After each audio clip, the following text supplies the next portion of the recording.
अस्सलाम वालेकुम सर। जी अस्सलाम वालेकुम नकाश, कैसे मुनीब, आप सब लोगों को बहुत बहुत ईद मुबारक हो। आमिर, उस्मान, वे जस्ट क्विकली मूविंग टू, अब आप लोग अपने पास बेशक SPSS ओपन कर लें सो दैट आप लोगों को भी कोई मसला ना हो while we are discussing this SPSS। Okay, now let me just present you my screen.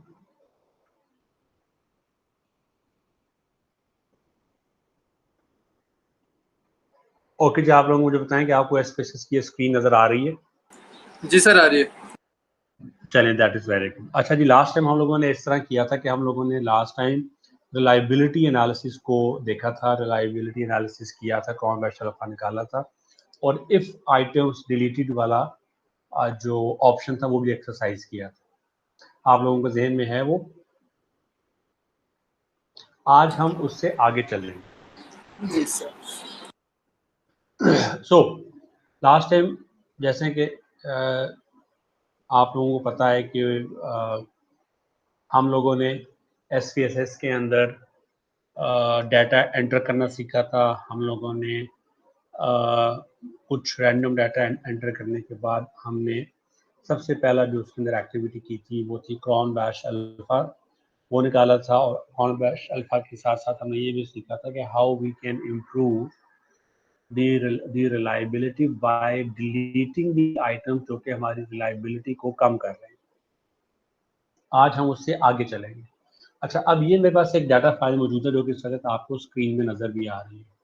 तो इसके अंदर आपको सामने है कि जेंडर एक वेरिएबल है, एक एज वेरिएबल, यानी कि डाटा है that has already been entered, और जो डाटा का जो हमारे पास जो सैंपल का साइज है, ये आप देख रहे हैं कि एज यू मूविंग डाउन 296 हमारे पास टोटल डाटा पॉइंट्स हैं इस डाटा के अंदर। तो जो पहला वेरिएबल है वो है gender, next one is age, फिर favourite store and then occupation. Let's see कि हमारे पास फेवरेट स्टोर में क्या क्या ऑप्शंस अवेलेबल हैं। तो हम देख लेंगे फेवरेट स्टोर में आए, ये देखिएगा, ये हमारे पास जुनेद जमशेद, निशाद, चैनवन, खार्डी एंड अदर्स, ये हमारे पास मार्केटिंग का डाटा है जो कि हम लोगों ने इसको यहाँ पे प्लग इन किया हुआ है, यहाँ पे हमने डाटा एंटर किया हुआ। तो ये हमारे पास 5 किस्म के स्टोर्स हैं, J dot, Nishat, ChenOne, Khaadi and the others. सो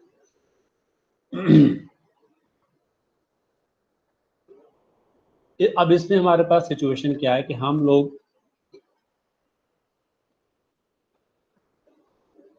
सबसे पहले अब क्या क्या किया जाएगा। सबसे पहले मैं आज आपको सिखाऊंगा कि हमारे पास डिस्क्रिप्टिव स्टैटिस्टिक्स कैसे निकाले जाते हैं।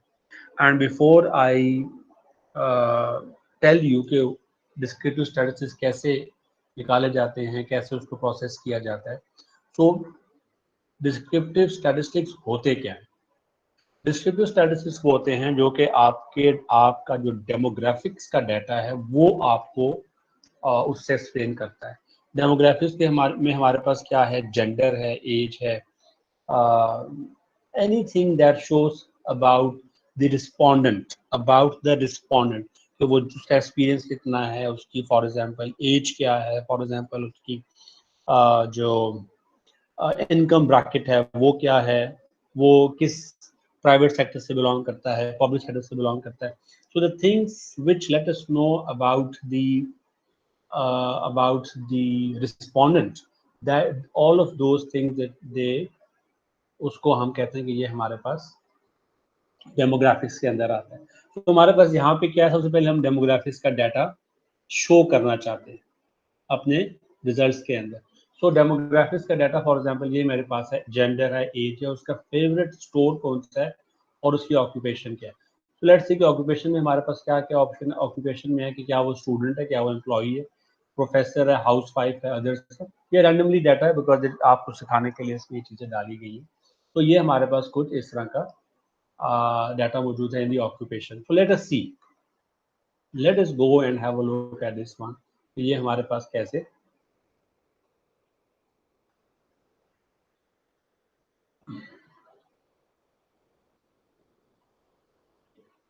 सबसे पहले हम लोग जाएंगे डाटा व्यू में। डाटा व्यू में जाने के बाद एनालाइज में ये देखें हमारे पास कुछ रिपोर्ट्स हैं, उसके बाद डिस्क्रिप्टिव स्टैटिस्टिक्स है।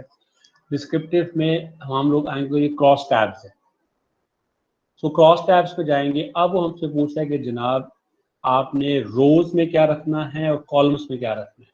सो मैं just for the sake of a quick review of it for you people, gender में मैं कहता हूँ कि रोज में मेरे पास मेल फीमेल का डाटा है और कॉलम्स में मेरे पास एज आए, और जो मेरे पास फेवरेट स्टोर है वो एक और लेयर में है, जिस लेयर 1 of 1। इसको मैं ओके करूंगा तो लेट्स सी कि मेरे पास ये डाटा आ गया। ये देखें, ये मेरे पास लेफ्ट पे आ रहा है। सबसे पहले जेंडर, एज और फेवरेट स्टोर N296 हैं। सारे के सारे जो मेरे पास डाटा पॉइंट्स 100% वैलिड है, इसमें कोई चीज़ मिसिंग नहीं है, no cases which are missing, और ये हमारे पास डाटा 100% मौजूद है। ये हमें ओवरऑल बता रहा है। ये हमारे पास हो गया एज, और एज के साथ ये हमारे पास फेवरेट स्टोर आ गया। तभी क्योंकि थोड़ा सा आपको मैं थोड़ा सा मजीद आसान करके बता दूं पहले, फिर उसके बाद थोड़ा सा कॉम्प्लेक्स हो जाएंगे। सर वो वाली स्क्रीन शेयर नहीं हो रही है आपकी? जी क्या कह रहे हैं? वो वाली स्क्रीन आपकी शेयर नहीं हो रही थी ओके करने के बाद सर? मेरी स्क्रीन शेयर नहीं हो रही अभी कोई भी आपके साथ व्हाट्सएप की? आउटपुट वाली स्क्रीन ही शेयर हो रही सर आप। सर जस्ट SPSS खुला हुआ है, वो डेटा सामने, वो बाकी कुछ भी शो नहीं हो रहा सर। ओके ओके, ठहरे मुझे फिर आपको सारा का सारा करना पड़ेगा, समझ आ गई। सो स्क्रीन शेयर, पहले मैं इसको अनडू करता हूँ, फिर मैं सारी की सारी स्क्रीन स्टॉप शेयर।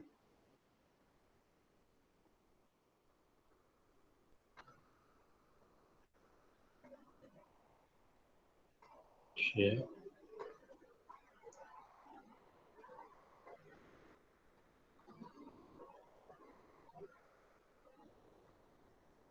ओके,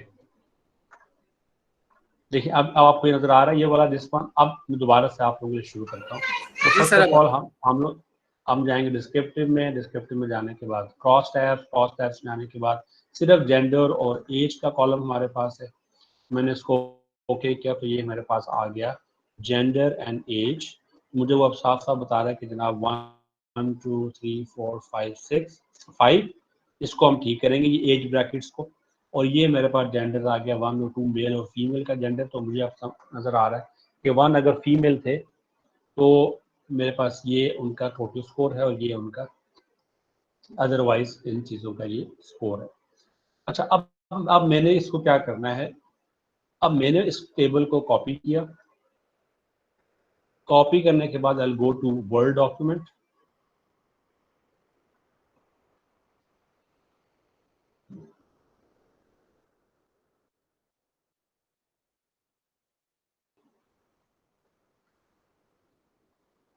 चलिए थोड़ा सा जब तक हम बाकी स्टूडेंट्स को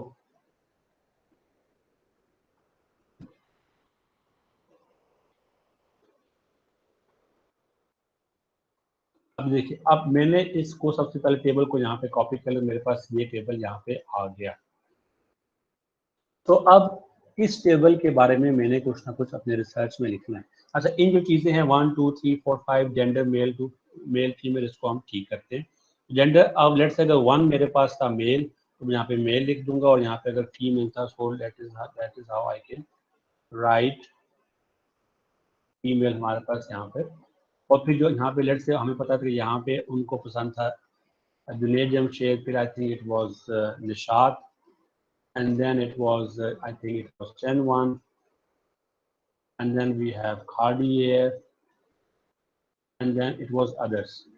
अब हमें साफ नज़र आ रहा है कि ये जो हमारे पास जो डाटा आया है ये इसमें इस किस्म के जो सूरत हाल है जिसमें मेल्स आउट ऑफ 80 मेल्स इतने लोगों की ये चॉइस है about this, and out of 216 females हमारे पास उन जो फीमेल्स हमें जिनसे रिस्पोंडेंट्स हैं हमारे उनकी ये चॉइसेस हैं। अच्छा, अब ये चीज़ तो हमारे सामने आ जाएगी और हमने इसको, ये हमारे पास डिस्क्रिप्टिव आ गया और इस डिस्क्रिप्टिव को हमने चैप्टर 4 में लिखना है। तो लेट मी शो यू कि हमारे पास इसका राइट अप किस किस्म का होना चाहिए। लेट्स से ये मैंने एक राइट अप आप लोगों के लिए कॉपी किया हुआ है, बनाया हुआ है कि भी how we can write. So for example ये हमारे पास एक मेल टू फीमेल, एक सिंपल मेल टू फीमेल वाला हमारे पास डाटा है, जिसमें वो बता रहे हैं कि table 4.2 show the statistics for gender distribution. ये राइट अप है जो कि आप लोगों ने टेबल के अगेंस्ट लिखना होगा, because what is that table representing और शोइंग, वो आपने साथ साथ उनको बताना भी है अपने रीडर को। सो इसमें हमारे पास क्या हो गया कि ये अब जैसे वो बता रहा है the total sample size was 613 after treating the missing value. अच्छा, क्योंकि हमारे पास मिसिंग वैल्यूज नहीं थी तो हम लोगों ने ये लफ्ज नहीं डाला, लेकिन जारी बात है आप लोगों के डाटा सेट के अंदर मिसिंग वैल्यूज होंगी जो कि आपने जरूर बताना है कि we have treated the missing values. The frequency value shows that in 5 time lags the average of 426 male respondents was 69% approximately। so ये देखिए 69% जो है हमारे पास वो मेल्स और 30% हमारे पास फीमेल्स हैं total. So what is the point? The point is कि we have to write in this way about the table that we are talking about. तो हमने इस चीज में अभी हमने दो चीजें देखी है, एक कि डिस्क्रिप्टिव स्टैटिस्टिक्स होती क्या है और उसको उसका टेबल कैसे बनेगा, नंबर वन। नंबर टू, हर टेबल का राइट अप भी होगा और वो इस किस्म का होगा। अच्छा, अब एक और चीज भी मैं आपको बताने लगा हूँ जो कि मैंने पहले नहीं बताई। वो क्या है कि हमारा जो एपीए के अंदर हमारा अपना एक लिखने का स्टाइल है, टेबल बनाने का स्टाइल है। वो क्या स्टाइल है? Let's have a look at this one. अब जो हमारे पास ये देखिएगा, ये टेबल है, ये ऑलरेडी एपीए फॉर्मेट में लिखा हुआ है। ये क्या शो कर रहा है? ये शो ये कर रहा है, ये टेबल, इसके अंदर कोई वर्टिकल कॉलम्स नहीं है, सिर्फ 3 लाइंस हैं, एक ये और एक ये स्टैंडर्ड एपीए का फॉर्मेट है जो कि हम लोग यूज करेंगे, जो कि आप लोग यूज करते हैं सोशल साइंसेस के अंदर। अब इस टेबल को कैसे बनाएंगे? तो फॉर एग्जांपल अभी क्योंकि मेरे पास ये ऑटो सेटिंग हुई भी है यहाँ पे भी कि मुझे ऑटोमेटिकली एपीए फॉर्मेट के अंदर मुझे डाटा सेट ये टेबल बना के दे रहा है, लेकिन पॉसिबली जो आपके पास एसपीएसएस होगा, बिकॉज उसके अंदर प्रोबेबली सेटिंग ना हुई हो, तो वो आपको एपीए नहीं बना के देगा, तो आपने उसको कन्वर्ट करना होगा एपीए के अंदर। तो लेट्स से आपको उसे टेबल बना के लेट्स से दिस इज जो टेबल जो आपके पास टेबल आएगा वो कुछ इस किस्म का होगा। मैं आपको अभी ये बना के बताता हूँ। आपके पास ये टेबल आया होगा कुछ इस किस्म का, आपने इसको एपीए में कन्वर्ट करना। आप अपने खुद भी शॉर्टकट्स बना सकते हैं, लेकिन the way I do it is के सबसे पहले मैं इसको बिल्कुल ही यहाँ पे कह देता हूँ कि भाई नो बॉर्डर्स आ गए। उसके बाद यहाँ पे अब देखिएगा, ये देखिए हमारे पास जो एपीए फॉर्मेट है स्टैंडर्ड, यहाँ पे एक अंडरलाइन है, आखिर में अंडरलाइन और एक टेबल के हेडिंग के नीचे अंडरलाइन। सो मे भी उसी तरह अंडरलाइनिंग इसकी, और वो भी तो फर्स्ट ऑफ ऑल मैंने इसको यहाँ पे ऐसे सेलेक्ट किया और यहाँ पे सुखा के जनाब अंडरलाइन बॉटम बॉर्डर आप बना रहे हैं। फिर मुझे पता है कि वो ये जो है यहाँ पे, वेट अ सेकंड, एक ये बॉर्डर आ गया हमारे पास और फिर हमारे पास ये एक एंड वाला बॉर्डर भी है, उसको भी मैंने कहा कि जनाब आप इसको इस तरह कर दें। This is how we create. अच्छा, इसको अगर आप कुछ भी चेंजेस वगैरह करते हैं, फॉर एग्जांपल आई थिंक इधर भी होना चाहिए टोटल के नीचे भी। सो टोटल के नीचे करने के लिए what I can do is I can, अच्छा मैं कहता हूँ अच्छा यहाँ पे भी एक मौजूद है, यहाँ पे ला के सिर्फ ये करूँगा तो ये भी हमारे पास मौजूद होगा। So this is how we can actually convert our table into an APA format. और अगर यहाँ पे अगर मैं कंप्लीट करना चाहूँ, so what is my point there are 3 things that we have discussed, how we can convert our data जो कि हमारे पास गिवन है in the form of numbers into descriptive statistics का डाटा वहाँ से कैसे निकलेगा वो मैंने आपको सिखा दिया। उसके बाद उसको कॉपी किया और यहाँ पे पेस्ट कर दिया। उसका हमारे पास स्टैंडर्ड राइटअप का तरीकाकार है, वो हम लोगों ने फॉलो करना है। मैं भी आपके साथ ये भी शेयर कर दूंगा, otherwise you can actually pick any good PhD thesis, वहाँ से आप वो जो उनका राइटअप स्टाइल है वो आप कॉपी कर सकते हैं, सच दैट कि उसके अंदर प्लेजरिज्म ना हो। एंड फाइनल थिंग जो है इसके अंदर वो ये है कि आपका जो टेबल है वो भी एपीए फॉर्मेट में होना चाहिए। एपीए फॉर्मेट के मैंने आपको बता दिया कि वो इस तरह लिखा जाता है। हाँ जी, यहाँ पर अगर आप लोगों के कोई सवाल है तो आप लोग मुझसे पूछ लें।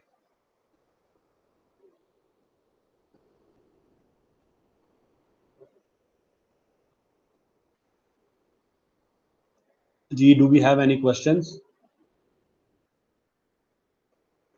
सो देयर सीम्स के हमारे पास, क्योंकि सिंपल सा काम था तो हमारे पास इसमें कोई सवाल नहीं। हम आगे चलते हैं और आगे हम देखते हैं कि हाउ वी कैन फर्दर सी कि ये और क्या क्या ऑप्शन हमारे पास इसके अंदर अवेलेबल है।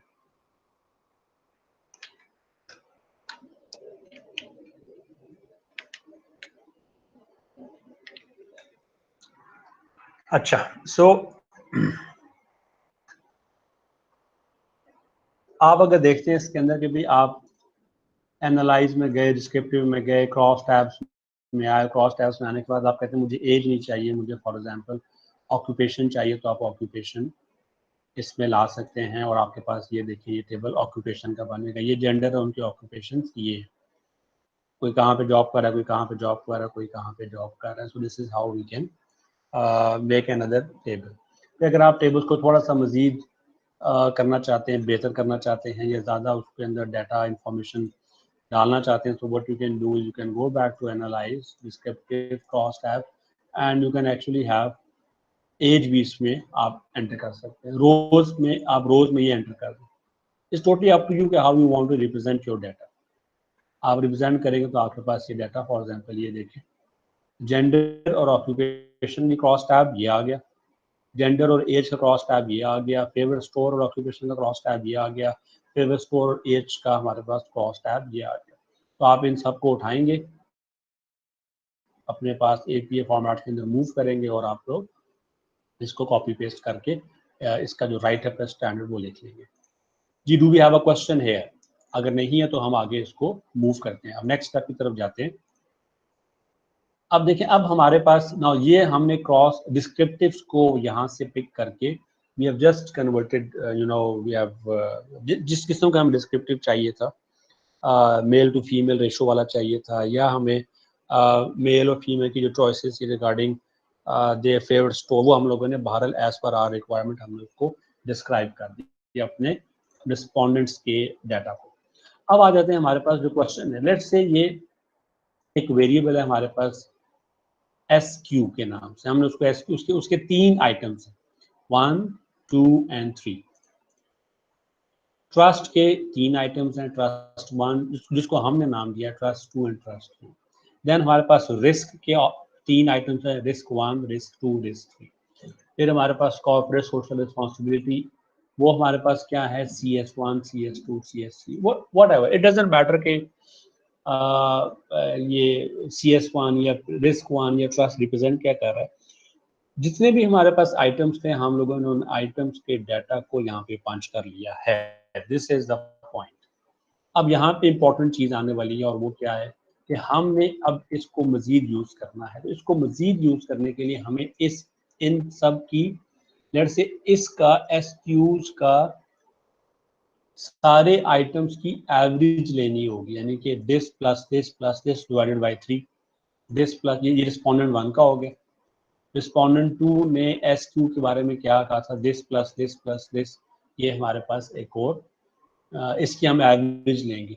तो हमें इन सब की एवरेजेस चाहिए, तो अब हम एवरेज कैसे लेंगे? तो इसके लिए हमारे पास क्या है कि हम लोग ट्रांसफॉर्म में, पहले हम याद रखिएगा एनालाइज में जाते रहे, अब हम जा रहे हैं ट्रांसफॉर्म में। We will go to transform and compute variables. ये देखिए आपके सामने इस तरह की ऑप्शन ओपन अप हो जाएगी। मैं दोबारा आपको करके बताता हूँ। We will go to transform and compute variables. अब आपके सामने ये चीज, compute is like a calculator that will be open in front of you, और लेकिन उसमें आप उसको बताएंगे कि उसने आपके लिए क्या करना है। तो मैंने उसको, अच्छा सबसे पहले वो मुझे कह रहा है कि जनाब अहमद साहब आप ये बताएं कि आप ये जो भी कंप्यूटेशन आप करेंगे वो कहीं ना कहीं जाके सेव होगी एक नए वेरिएबल में, उसका नाम क्या होगा? तो मैं उसका नाम रख देता हूँ SQ_average। ये उसका नाम बन जाएगा। दोबारा देखिएगा, ये देखें अभी हमारे पास SQ एवरेज का वेरिएबल नहीं मौजूद, बिल्कुल खाली है। देखिए यहाँ पे देयर इज नथिंग अवेलेबल है। SQ ऑल है, ट्रस्ट ऑल है, PR ऑल है, लेकिन इसको SQ एवरेज नहीं है। तो हम लोग जाएंगे ट्रांसफॉर्म कंप्यूट यहाँ पे लिखा है SQ एवरेज, और अब हम इसको बताने लगे हैं SPSS को कि जनाब आपने क्या करना है। अब मुझे पता है कि एवरेज क्या होता है कि तमाम जो मेरे पास आइटम्स हैं उनको मैं जमा करूंगा और जितने आइटम्स हैं उसको divided by number of items से डिवाइड कर दूंगा। तो मेरे पास SQ के टोटल 3 है, तो मैं क्या करूंगा, पहले मैं ब्रैकेट बनाऊंगा, ब्रैकेट बना दी। सबसे पहले मैं SQ1 को यहाँ भेजूंगा प्लस SQ2 को यहाँ भेजूंगा प्लस SQ3 को यहाँ भेजूंगा, डिवाइडेड बाय एवरेज लेनी है तो 3। अब ये एवरेज निकल आएगी, यानी कि वो क्या करेगा मैं आपको करके बताता हूँ। ओके करूंगा, अब मुझे वो कह रहा है कि कंप्यूट, वो उसने मुझे बताया आउटपुट विंडो के अंदर कि compute SQ average is equal to this, और वो कह रहा है एग्जीक्यूट, मैंने एग्जीक्यूट कर दिया है। So let's go to this end अब देखें कि ये हमारे पास SQ एवरेज यहाँ पे बन चुका है। अब ये SQ एवरेज क्या चीज़ है? SQ एवरेज ये है this plus this whole divided by 3. So 1 plus 1 plus 2 is 4. 4 divided by 3 is 1.33. तो हमारे पास 1.33 बन गया। तो इसने इस तरह उसने क्या किया कि 296 रिस्पोंडेंट्स को की जो SQs की वैल्यूज हैं उनका उसने एवरेज ले लिया। बिकॉज ये जो एवरेज की वैल्यू आई है हमारे पास, इसके साथ हम आगे प्ले करेंगे। This is why we have calculated this. दोबारा से नोट कीजिएगा, क्वेश्चन आइटम 1, आइटम 2, आइटम 3, इस पूरे स्केल के ऊपर जो रिस्पोंडेंट 1 का जो स्कोर आया है उसकी जब एवरेज निकाली तो हमारे पास 1.33 आ गया। तो इसने क्या किया, तमाम रिस्पोंडेंट्स की एवरेज निकाल ली। This is what has happened, this is how it has happened. जी मुझे बताएं, कोई क्वेश्चन है तो पूछें।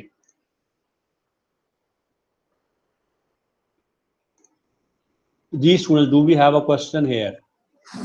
सर जी सर ये जी जो आपके जो आपने नाम दिए हैं ना, जैसे SQ1, SQ2, SQ3, जब जी मैं जी जाता हूँ ट्रांसफॉर्म में तो मेरे ये इस तरह शॉर्ट जो उनके नाम है वो नहीं आ रहे, कंप्लीट वो क्वेश्चन आ रहे हैं। ठीक है, तो आप इसको ये जरा ट्राई कीजिए। नहीं आप उसमें जाए ना जरा अपनी उसमें, और उसको आप ये जो, अच्छा तो आपका प्रॉब्लम ये आ रहा है कि आप कह रहे हो कि ये जो SQs हैं ये नहीं आ रहे, बल्कि क्या आ रहा है आपका? कंप्लीट जो क्वेश्चन है वो पूरा क्वेश्चन आ रहा है। मेरे साथ भी यही हो रहा है।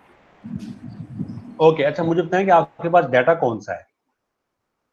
डाटा आपने खुद कोई पंच किया हुआ है? जी सर। ये सर खुद पंच किया। ओके, अच्छा मैं तो वैसे तो मैं आपके साथ ये डाटा फाइल जो है ना मैं शेयर कर रहा हूँ आप लोगों के साथ। अगर हम सारे इसके ऊपर वर्किंग करें तो हमारे वैल्यूज ठीक आएंगे। अच्छा, अब जो आपका इन पर्टिकुलर क्वेश्चन है कि आप जिसमें पूछ रहे हो कि ये मसला कैसे हल होगा, कि आपका जो वो जो वहाँ पे शो हो रहा है वो उसका शो ना हो। जस्ट गिव मी 1 मिनट कि how we can actually make sure कि हमारे पास वो चीज़ें उस तरह शो ना हो जैसे कि आप कह रहे हो। वैल्यू लेबल्स सर ये लेबल्स का कोई इशू है, मतलब लेबल्स से? हाँ वो, अच्छा यहाँ से आप उठा रहे हो ना, ये यहाँ से क्वेश्चन उठा रहे हो। Yes sir. ओके, इसको मैं आपको, बिकॉज इस वक्त बिल्कुल टॉप ऑफ द माइंड में मेरे ये चीज़ नहीं है कि ये जो आपका लेबल्स जो हैं वो कैसे वहाँ से रिमूव होंगे। इसका एक सिंपल सा एक बटन था which I just not able to see here in this setting और फॉर्मेट। यहाँ से हम उसको we can just remove it. मैं आपको अभी ब्रेक में ना मैं आपको ये चेक करके आपको बता दूंगा इसमें। अच्छा, मेरा ख्याल से ये एनीवे टॉप इसी टैब में राइट से 4th नंबर पे है शायद, वो जो A और 1 ये वाला था ए और शायद। 1 जो है ना, और एक मैं आपको बताता हूँ, ए और 1 जो है ना वो ये है, ये है, नजर आ रहा है आपको जी उस्मान? जी राइट राइट। वो ये है। लेकिन एनीवे ये कोई ऐसी बिग डील नहीं है, ये आपको समझ आ जाएगी या पता चल जाएगा। फिलहाल तो आप एनीवे वो आप एवरेज जरा निकालें और देखें कि आपकी एवरेज क्या आ रही है। मीनवाइल मैं जरा स्टूडेंट्स को एंटर करता रहूँ साथ साथ।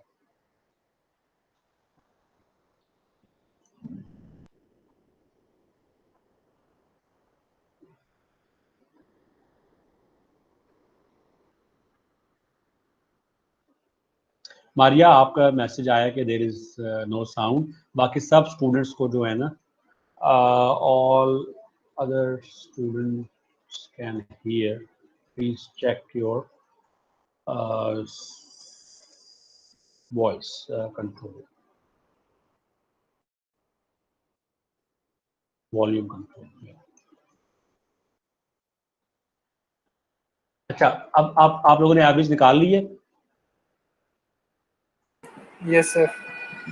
ओके, अब इसी तरह ना हम लोग क्या करेंगे, तमाम के तमाम वेरिएबल्स की एवरेज निकालेंगे। ठीक है, तो मैं अब ट्रस्ट की एवरेज निकालता हूँ। So I go to transform compute. अब ये चीज़ें मेरे पास, अब मैं आपको एक दूसरा तरीका भी बताऊँ एवरेज निकालने का। अब ये सब पड़ा हुआ है तो उसको मैं रीसेट कर दूंगा।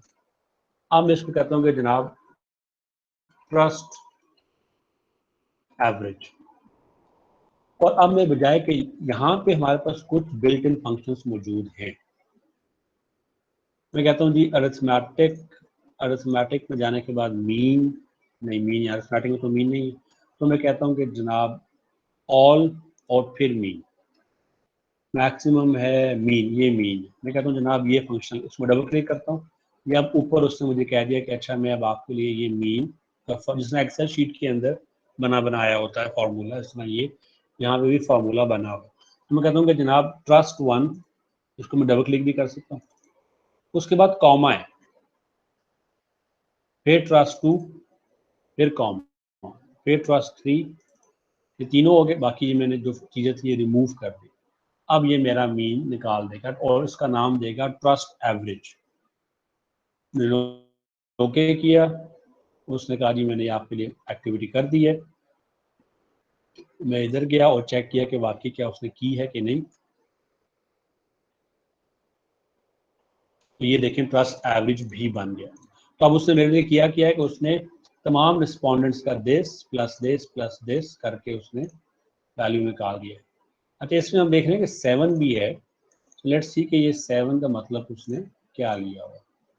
तो 7 मीन स्ट्रांगली एग्री। सो ये बजाय 5 पॉइंट लिकर्ट स्केल के ऊपर this is 7 point Likert scale. 9 points भी अवेलेबल होते हैं। बहरहाल this is how it is. आप लोग भी जरा वेरिएबल्स के अंदर एवरेजेस निकालें। ट्रस्ट का भी आ गया, मैं पी आर रिस्क की भी अभी एवरेज निकालता हूँ। So I just go back to this compute average, मैं कहता हूँ रीसेट ऑल, मैं कहता हूँ कि अब I want P R risk, so P risk average और all, and then we have mean, और मैं कहता हूँ कि जनाब this comma this comma this. बाकी मैंने रिमूव किया और ओके किया तो मेरे पास पी आर रिस्क का भी उससे निकाल के मुझे बता दे कि जनाब ये आपका तैयार हो गया, पी आर रिस्क भी आपका रेडी हो गया। पी आर रिस्क भी रेडी हो गया, एस क्यू भी रेडी हो गया और ट्रस्ट एवरेज भी रेडी। अब सी एस रहेगा। सो सी एस का भी मैं जाता हूँ यहाँ पे, आई गो टू, यहाँ पे मैं लिखता हूँ reset and then we have CS average, then all, and then we have mean। गलत फार्मूला आ गया, सो ट्रस्ट दोबारा से CS sorry CS average, then we have all, then we have mean। फिर मैं गया यहाँ पे, अब मैंने CS1 भेजा कॉमा, सॉरी डॉट डाल गया मेरे से कॉमा, देन CS2 भेजा, देन कॉमा, देन CS3 भेजा, उसको मैंने ओके किया तो उसने मेरा CS का एवरेज भी एग्जीक्यूट कर दिया और मेरे पास अपने सारे वेरिएबल्स की एवरेजेस आ गई। चारों variables SQ, trust, PRS and CS average. जी आप लोगों ने भी ये कर लिया होगा, मुझे आप ओके करें ताकि हम आगे मूव करें। सर मेरा एक क्वेश्चन था। जी जी नकाश। सर मैं एक्चुअली अपना जो मैंने डेटा पंच किया हुआ था, मैं उसके ऊपर वो काम कर रहा था साथ में। तो मेरे कोविड के सर 4 क्वेश्चन थे। तो मेरा प्रॉब्लम ये हो गया कि मैंने 3 क्वेश्चंस को ऐड करके डिवाइड बाय 3 कर दिया। मुझे बाद में पता चला कि वो 4 क्वेश्चंस हैं। तो क्या वो जो ऑलरेडी मैं एक बना चुका हूँ एक कॉलम, क्या मैं उसको एडिट कर सकता हूँ या नहीं कर सकता अभी? हाँ हाँ, उसमें ऐसा करेंगे ना, दो ऑप्शन है आपके पास, या तो आप सीधा यहाँ पे जाएं, आप उसकी नज़र आ जाएगी, आप उसको वो जो आपसे गलती से बन गया उसको आप लेट्स से राइट क्लिक किया जी सर। और यहाँ से आपने उसको क्लियर कर दिया। एक ओ ऑप्शन तो ये है, ठीक है ठीक हो सर। गया। दूसरी ऑप्शन ये है कि आप वापस गए, आपने फिर वही नाम दिया जो आपने पहले नाम दिया हुआ था, जी सर। और यहाँ पे चौथा आइटम भी डाल दिया, आ जाएगा, राइट, ठीक हो गया सर। और अब वो उसको ओवरराइट कर देगा पिछली वैल्यू को। Right right. और दूसरा सर ये कि वो जो आगे किसी भाई ने क्वेश्चन किया था, मेरे साथ भी यही हो रहा था, वो जो हाँ हाँ, कंप्यूटर जाके वो सर उसका हल निकल आया है। आप भी अब अगर बताएं उससे बताएं। खोलें सर, इधर ट्रांसफॉर्म में आइएगा, कंप्यूट वेरिएबल पे, यहाँ कंप्यूट वेरिएबल पे सर, ये जो लेफ्ट हैंड पे जो सारे वेरिएबल्स बने इन पे राइट क्लिक किसी पे भी कर लें सर, यहाँ पे, यस किसी पे भी। तो ये सर आपका हाँ, डिस्प्ले तुम्हारे पास वेरिएबल ये आ नेम्स आ जाएगा। रहा है, हमारा डिस्प्ले वेरिएबल लेबल्स आ अ, रहे हैं, तो हम नेम करेंगे तो हमारा आ जाएगा। ठीक है सर, हो गया ओके, मसला। हाँ समझ आ गई सर। आप यस आप लोगों ने भी ऐसे ही किया है जैसे इन्होंने बताया, या कि आपने कोई और मेथड यूज किया है? सर, इसी तरह अभी क्योंकि जो मेरे ये निकाल होता है इसी हाँ से हो गया। हाँ, क्योंकि मेरे पास इस वक्त, क्योंकि बैकएंड पे आप नोट कीजिएगा मेरे पास लेबल्स है ही कोई नहीं, इस वजह से मुझे वो शो नहीं कर रहा। लेकिन अगर आप लोगों ने लेबल्स रखे हुए, लेट्स से मैं एक लेबल डाल देता हूँ, फॉर एग्जांपल चेकिंग लेबल इसको कह देता हूँ, ठीक है, ताकि हम लोग को पता चल जाए। तो इसको सेव भी किया, यहाँ पे गए कंप्यूट पे, और मैंने इसको कहा कि भाई इसको आप वेरिएबल नेम करो, ये देखो इसने कर भी दिया। ठीक है, तो थैंक यू वेरी मच भाई नकाश। तो इस तरह हमारा ये मसला हल हो जाएगा। ओके, अच्छा जी, कोई और सवाल है या कोई और फीडबैक है तो बताएं। सो आप लोगों ने यहाँ तक अपना सारा काम कर लिया?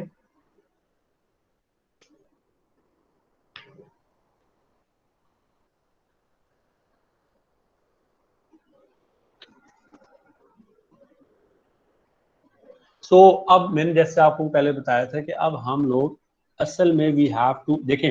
अब हुआ क्या, मैं जरा इसको साथ साथ रिकैप भी करता रहता। हुआ ये है कि आपके पास, लेट्स से मैं for the sake of example कह रहा हूं, आपके पास एसक्यू के 5 आइटम्स थे, आपने क्रॉन बैश अल्फा निकाला, उसके बाद आइटम्स को डिलीट किया, और मतलब अपने अल्फा को, रिलायबिलिटी को इम्प्रूव करने के लिए आपने आइटम्स को डिलीट किया, और आपके पास सिर्फ 3 आइटम्स रह गए। 3 इसके रह गए, 3 इसके रह गए, 3 इसके रह गए, और सी एस के आपके पास 3 रह गए। और उसके बाद आपने इन सब की सिंपल एवरेजेस ले ली है, ये देखें, SQ average, trust average, PR, risk average and CS average. अब ये आपके पास 4 वेरिएबल्स आ गए। अच्छा, एक बात जरूर जरूर आपने हमेशा ध्यान में रखनी है कि आपके पास जब आपने एक एक्टिविटी कर ली, अब उसको आप डिफरेंट नाम से सेव करें। फॉर एग्जाम्पल, अब मैं इसको कहता हूँ कि जनाब ये तो अब मैं कहता हूँ कि अब इसका सेव एज,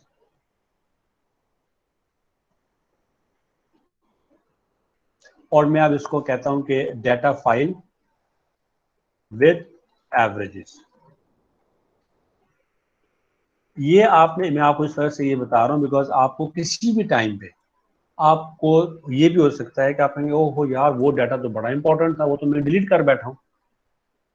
लेट्स से आपको पता चलता है कि जनाब एस क्यू थ्री और जो 4 था वो तो बड़ा जरूरी था, उसको तो मैं निकालना नहीं चाहिए था मुझे। और अगर मैं उसको साथ लेके चलूँ, अब लेकिन अब आप SQ4 वाली फाइल या SQ4 को, तो आप इसी को आप अपडेट करते आ रहे इसी एक फाइल को, अब तो SQ4 आपको सारा का सारा दोबारा पंच करना पड़ेगा। तो इस वजह से अब ये चीज़, जो नई चीज़ आपको सीखने वाली है वो ये है कि आप लोग यू ब्रिंग इन चेंजेस, मतलब lot of improvement in one file, then you save it with another name. या अगर आप खास तौर पर अगर कोई चीज़ डिलीट कर रहे हैं, तो डिलीट करने, जब आप उसको डिलीट कर लें तो डिलीट करने के बाद उसको नए नाम से सेव करें, ताकि जो डिलीट से बगैर वाली फाइल है वो भी आपके पास महफूज है। बिकॉज ये इतनी ज़्यादा ट्रिकी चीज़ें हैं कि बाद में आपको जो किसी भी टाइम पे हो सकता है आपको सुपरवाइजर कह दे कि नहीं भी वो आइटम मुझे चाहिए, आप उसको लेकर आए, तो उस वक्त फिर आपको काफ़ी परेशानी का सामना हो। तो इस तरह से जैसे मैंने अब सेव कर दिया, तो अब नाउ ये मेरे पास आ गया। अब क्योंकि मुझे पता है कि अब मैंने ज़्यादातर तो इन्हीं के साथ खेलना है, एवरेज एवरेज एवरेज एवरेज, बाकी जो है वो मुझे हर दफ़ा तंग करेंगे, तो मैं बाकी सारे कॉलम्स को डिलीट कर देता हूँ। ये भी मुझे चाहिए होंगे ये, तो मैंने इसको किया क्लियर, सिर्फ आ गई एवरेजेस, तो अब मैं इसको नाम दूंगा सेव एज करके, the data file demographics and averages only. नाम भी आपने सही देने हैं। हमारे पास स्टूडेंट नाम क्या देते हैं, for example final, final plus, final plus plus, final plus plus plus, तो प्लीज़ इस तरह के नाम ना दीजिएगा, वो आपको समझ नहीं आएगी कि तो नाम इस तरह के हो जो कि फाइल को रिप्रेजेंट। फॉर एग्जांपल ये होगी मेरे पास डाटा फाइल दैट रिप्रेजेंट्स, मेरे पास ओरिजिनल डाटा यहाँ पड़ा हुआ है, data file with averages that represents के डाटा फाइल भी है और उसमें एवरेजेस भी निकाल लिए। नाउ दिस शोज दैट के इसके फाइल के डेमोग्राफिक्स और एवरेजेस ओनली हैं, तो सेव कर दिया, बिकॉज आई नो दैट कि I have to play with these and demographics only. So this is how you have to do as well. Now अब मेरे पास काफ़ी चीज़ें क्लियर हो गई हैं, मेरे पास सामने डाटा मौजूद है, अब मैं अगला स्टेप उठाऊंगा। अब एक बात आप लोगों ने ध्यान में रखनी है कि प्लीज़ याद रखिएगा कि बिफोर यू मूव ऑन आपने नॉर्मेलिटी के टेस्ट करने हैं, जिसका जो बेसिक नॉर्मेलिटी के टेस्ट हैं वो है स्क्यूनेस एंड कर्टोसिस, जिसमें मैंने लास्ट टाइम बात की भी थी। तो डिस्क्रिप्टिव पे गए, डिस्क्रिप्टिव दोबारा ऑप्शंस में देखा तो ये हमारे पास स्क्यूनेस एंड कर्टोसिस पड़ा हुआ था, क्योंकि मैंने सिर्फ नॉर्मेलिटी चेक करनी, तो बाकी सबको मैं अनचेक कर दूंगा, सिर्फ इसको मैं ओके करूंगा। मुझे स्क्यूनेस एंड कर्टोसिस चाहिए, किसका निकालना है, इनका निकालना है। इसको मैंने भेजा यहाँ पे, ओके किया, तो मेरे पास ये स्क्यूनेस एंड कर्टोसिस की वैल्यूज आ गई। अब ये देखिए स्क्यूनेस की वैल्यूज ये आ रही, कर्टोसिस की वैल्यूज ये आ रही है। तो स्क्यूनेस एंड कर्टोसिस के जो स्टैंडर्ड चीज़ें हैं वो हमारे पास ये हैं कि skewness value should always be in between -1 and 1, and जो कर्टोसिस की वैल्यूज हैं they should always remain between -3 and +3। अच्छा, आप कहेंगे सर ये हमें तो याद करनी पड़ेंगी, आपको बिल्कुल याद करनी पड़ेंगी, लेकिन मैंने आपके लिए एक बुक भी डाउनलोड की हुई है। दिस बुक इज अबाउट, जिसका जो टाइटल है यूजिंग IBM SPSS स्टैटिस्टिक्स, और इसमें आपको तकरीबन हर चीज़ जो है वो आपको मिल जाएगी। ये देखें, फर्स्ट एनकाउंटर्स क्या है, सेकंड एनकाउंटर्स क्या है, so on, getting data in and out, level of measurement, entering variables, ANOVA, two-way ANOVA, Pearson correlation, regression, all of these things जो है ना आपको ये इसके अंदर मिल भी जाएंगे। एक तो ये हो जाएगा आपका, एक आपका ये सोर्स, आपने प्लीज ये सोर्सेज जो है ना अपने पास रखने भी है। अच्छा, उसके बाद लेट्स से ये एक थीसिस है जिसके ऊपर हम काफ़ी दफ़ा डिस्कस कर चुके हैं। सो फॉर एग्जांपल ये कोरिलेशन की बात कर रहे हैं यहाँ पे, तो हम आते हैं यहाँ पे, ये देखें न्यूट्रॉन बैश अल्फा निकाला हुआ है पायलट टेस्टिंग के अंदर यहाँ पे। तो हमारे पास, अच्छा थोड़ा सा और भी इसके अंदर, ये देखें ये उन्होंने डेमोग्राफिक्स के बारे में, डेमोग्राफिक्स को रिप्रेजेंट किया हुआ और ऊपर लिखा हुआ क्वालिफिकेशन के बारे में, जेंडर के बारे में, एक्सपीरियंस, डेमोग्राफिक्स, जो सैम्पल के करैक्टरिस्टिक उन्होंने यहाँ पे इस तरह मेंशन किए हुए। तो ये सब के सब काम आप लोगों ने भी करने होंगे, जाहिर बात है कभी जब भी आप IRS करेंगे, this is how you have to do it. तो अब मैं बात कर रहा था स्क्यूनेस एंड कर्टोसिस की। सो स्क्यूनेस एंड कर्टोसिस की वैल्यू शुड ऑलवेज रिमेन, अगर हमारा डाटा सेट जो है वो स्क्यूनेस की वैल्यू -1 और +1 के दरमियान है और कर्टोसिस की वैल्यू -3 +3 के दरमियान है, तो हम ये मजीद हमें नॉर्मेलिटी के टेस्ट लगाने की जरूरत नहीं है, बिकॉज द बेसिक टेस्ट हम फुलफिल कर रहे हैं। तो हमें नजर आ रहा है कि जो चारों वेरिएबल्स थे हमारे, SQ average, trust average, risk average and CS average, वो सारे के सारे within the prescribed limits मौजूद हैं, तो हम we can comfortably go on the next level. Once we are done with the skewness and kurtosis, तो हम लोगों ने अब कोरिलेशन निकालना है। अच्छा जी, मुझे आप लोग अपने पास जो आप लोगों के पास डाटा सेट मौजूद है, आप लोग भी प्लीज स्क्यूनेस एंड कर्टोसिस की वैल्यूज निकाल लें एंड देखें कि आपकी क्या वैल्यूज जो है वो विद इन प्रेस्क्राइब लिमिट्स आ रही हैं कि नहीं आ रही, मुझे फिर आप बताएं।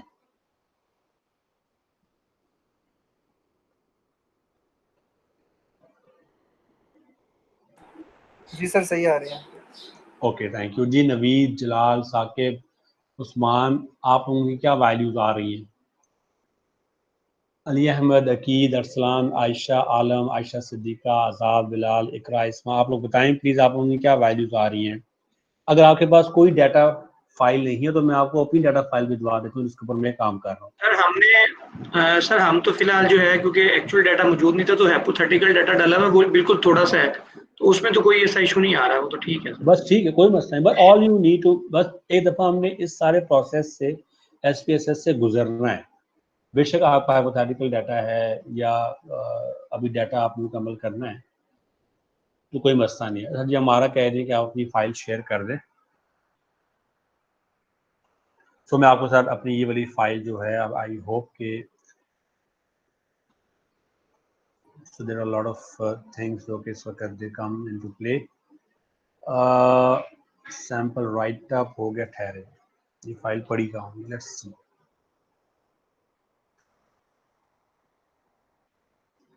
मैं आपके साथ ये फाइल शेयर कर रहा हूँ, डाटा फाइल।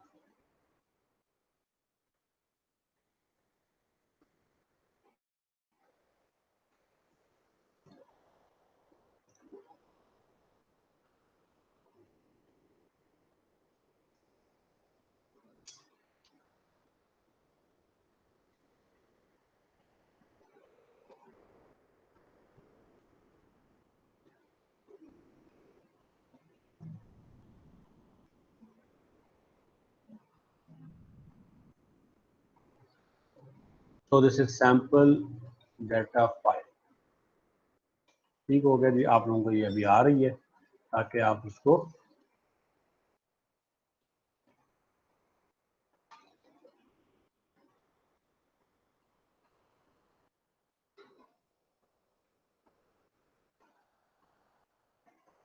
इस पे आप थोड़ा सा काम एक्टिविटी कर लें।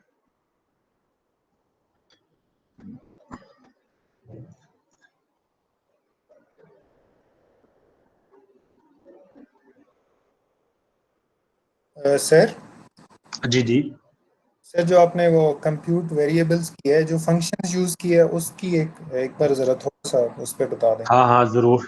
अब क्योंकि मेरे पास तो वो डाटा फाइल नहीं इस वक्त ओपन नहीं, लिहाजा मैं इन्हीं 4 के ऊपर वो अप्लाई करूँगा। कंप्यूट पे गए, इसको मैंने रीसेट किया। सबसे पहले मैं नाम दूंगा, मैं आपको, आप जलाल हो ना? Yes sir, yes sir. Okay, so Jalal के लिए हम ये काम कर रहे हैं। सो ऑल और मीन में एम दबाता हूँ तो एम पे चला जाऊंगा, आपका पता ही है, तो मीन पे आ गए। उसके बाद मैं इन तीनों को जो भी मेरे जिनकी मैंने एवरेज या मीन निकालना है, this comma this comma this comma this, और ये जो अब ये जो गिवन है ये, और इसको मैंने ये बिकॉज इसको मैंने हटाना है, ओके किया तो अब ये उसने कह दिया कि मैंने मीन निकाल के यहाँ पे प्ले कर दिया है, तो ये अब यहाँ पे आ गया। ठीक है, समझ आ गया? Yes sir, thank you so much sir. No problem. अच्छा जी, अब क्योंकि अच्छा अब हमारे पास सिंपल सा है कि हम लोगों ने दोनों एक्टिविटीज वो कर ली हैं। अब हम लोगों ने कोरिलेशन निकाला। कोरिलेशन होता क्या है? वैसे तो आप लोगों ने QTR में इसको अच्छा खासा डिस्कस किया होगा। कोरिलेशन ये होता है कि आपके जो वेरिएबल्स हैं क्या उनके दरमियान कोई रिलेशनशिप, कोई कोरिलेशन ऑलरेडी मौजूद भी है कि नहीं। This is what the correlation is. So for example मैं आपको एक एग्जांपल देता हूँ। सो सॉरी, मैं थोड़ा सा इसमें तफसील से बताना शुरू हो जाता हूँ। लेट्स से ये आपका मॉडल है, लेट्स से ये आपका मॉडल है कि A affects B, A has a significant positive effect on B। ये आपका हाइपोथेसिस है, ये आपका। तो सबसे before we go on and delve into some serious calculations and analysis, सबसे पहले हम देखते हैं कि यार इसके दरमियान कोरिलेशन, मतलब do they actually move together और नॉट, क्या इसके दरमियान कोई रिलेशनशिप एग्जिस्ट भी करता है कि नहीं करता? अगर यही नहीं करता तो हम आगे भी नहीं जाएंगे, या अगर करता है तो हमारा हाइपोथेसिस के बरखिलाफ है। फॉर एग्जांपल हमने लिखा हुआ है कि इसके दरमियान पॉजिटिव कोरिलेशन है, लेकिन जो हमारा डाटा है वो शो कर रहा हो नेगेटिव, तो हम लोगों ने इसमें अगेन हमें सोच विचार करने की जरूरत है कि before we move further we may need to look into our hypothesis once again.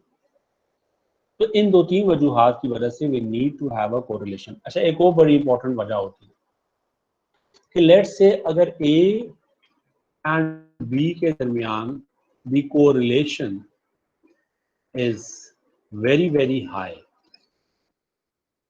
तो कहीं ऐसा तो नहीं है कि ए और बी के नाम मुख्तलिफ हैं लेकिन वो दोनों वेरिएबल सेम फिनोमिनन को एनकम्पस कर रहे हैं, सेम फिनोमिनन को कैप्चर कर रहे हैं? कहीं ऐसा तो नहीं है? If the correlation is very very high. So अब हमारे लिए सब खतरे मतलब क्या देखें, कोरिलेशन की वैल्यू आपको पता है कि वो -1 से लेके +1 तक हो सकती है। अब अगर वो -1 है यानी कि देयर इज 100% कोरिलेशन, या इवन अगर 0.95 भी है, -0.95 या +0.95 है या +1 है, दैट मीन्स कि हमारे जो दोनों वेरिएबल्स हैं ए और बी वो नेसेसरली सेम फिनोमिनन को कैप्चर कर रहे हैं, तभी इतनी हाई कोरिलेशन डाटा आ रही फेक है। है सर, डाटा फेक होने पे भी यही होगा।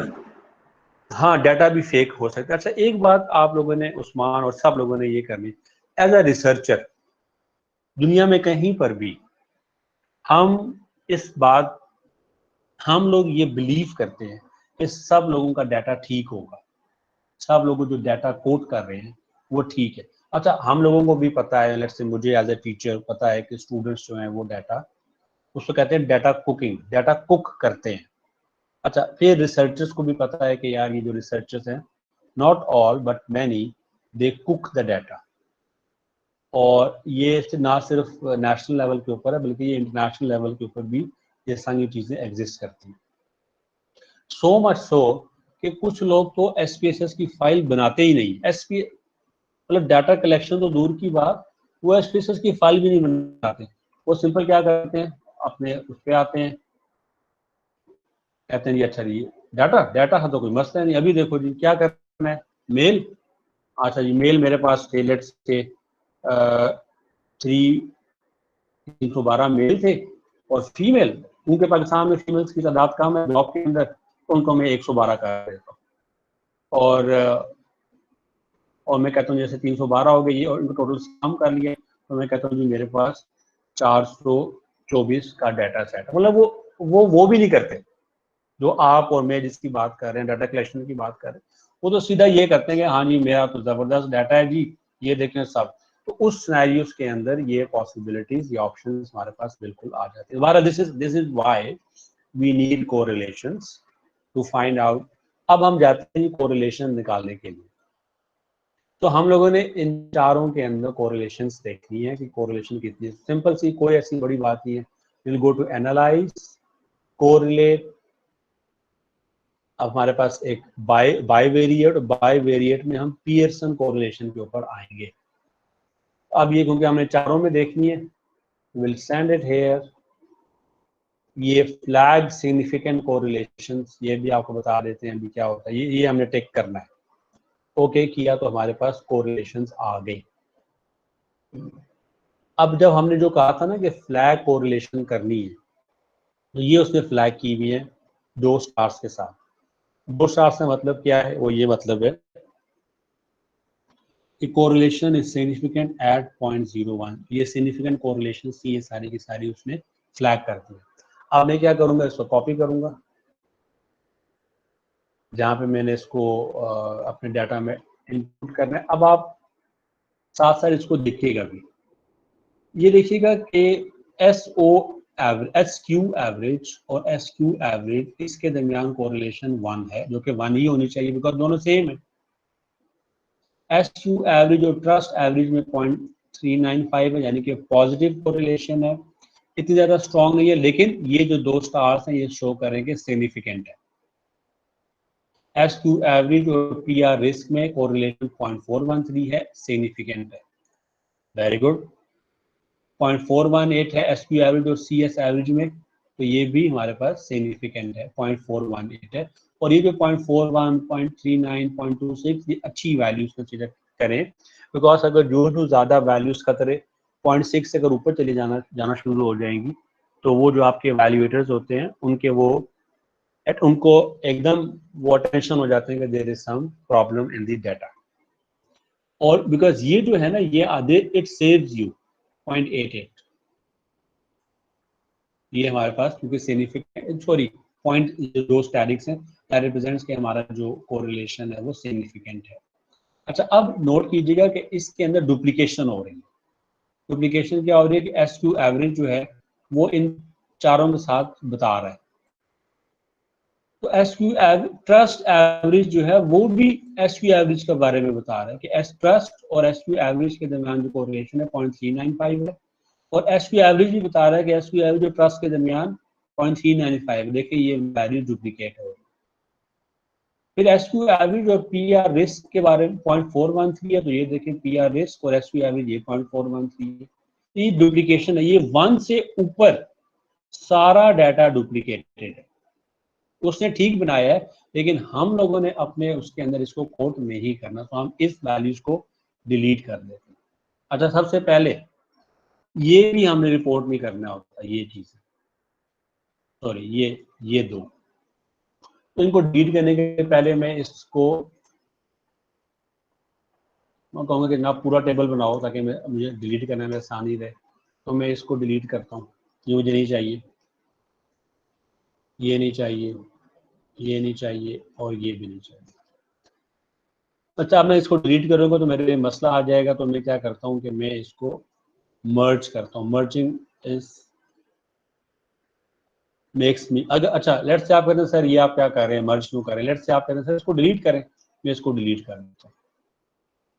मैंने डिलीट किया, ये कुछ इस तरह की चीज़ बन जाएगी जो मैं नए रोले में पड़ जाऊँ, तो इससे बहुत बेहतर मर्जिंग है। बट अगर आपके पास कोई बेहतर तरीका है तो आप कर लेंगे। अच्छा, एक और भी बात बताना चलूँ, वर्ड और एक्सेल के अंदर अगर आपने लास्ट कमांड को रिपीट करना हो तो उसकी शॉर्टकट की F4 है। बिकॉज मैंने दोबारा मर्जिंग के F4 दबाया, अब मेरा काम आसान हो, F4 दबा के, बिकॉज F4 क्या करते हैं, लास्ट जो मैंने कमांड एग्जीक्यूट की होती है वर्ड और एक्सेल में एंड पावर पॉइंट में, वो रिपीट कर देता है। सो ये भी रह गया है। अब मुझे ये नहीं चाहिए बिकॉज ये रिपीट हो रही है। ये देखिए 0.395, 0.395, 0.413, 0.413, 0.267, तो ये रिपीट हो रही है। I need to delete.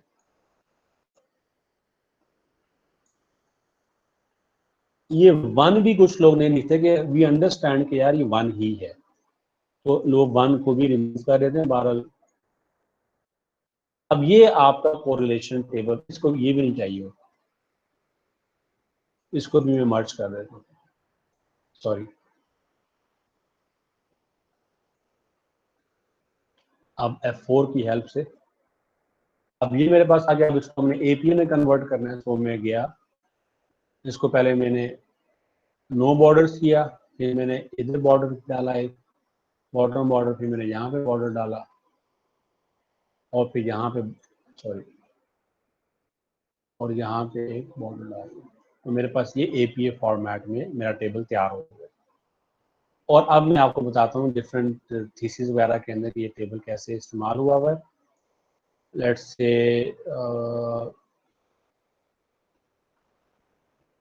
ये एक टेबल है, ये देखें, ये मेरे पास, पहले तो आप टेबल देख लें, ये कोरिलेशन टेबल नहीं है, हमारा टेबल फॉर्मेट देख लें। Let's find out a correlation table है, ये कोरिलेशन टेबल है, ये देखें उन्होंने यहाँ पे डाटा ये इसका भी निकाला हुआ है कोरिलेशन।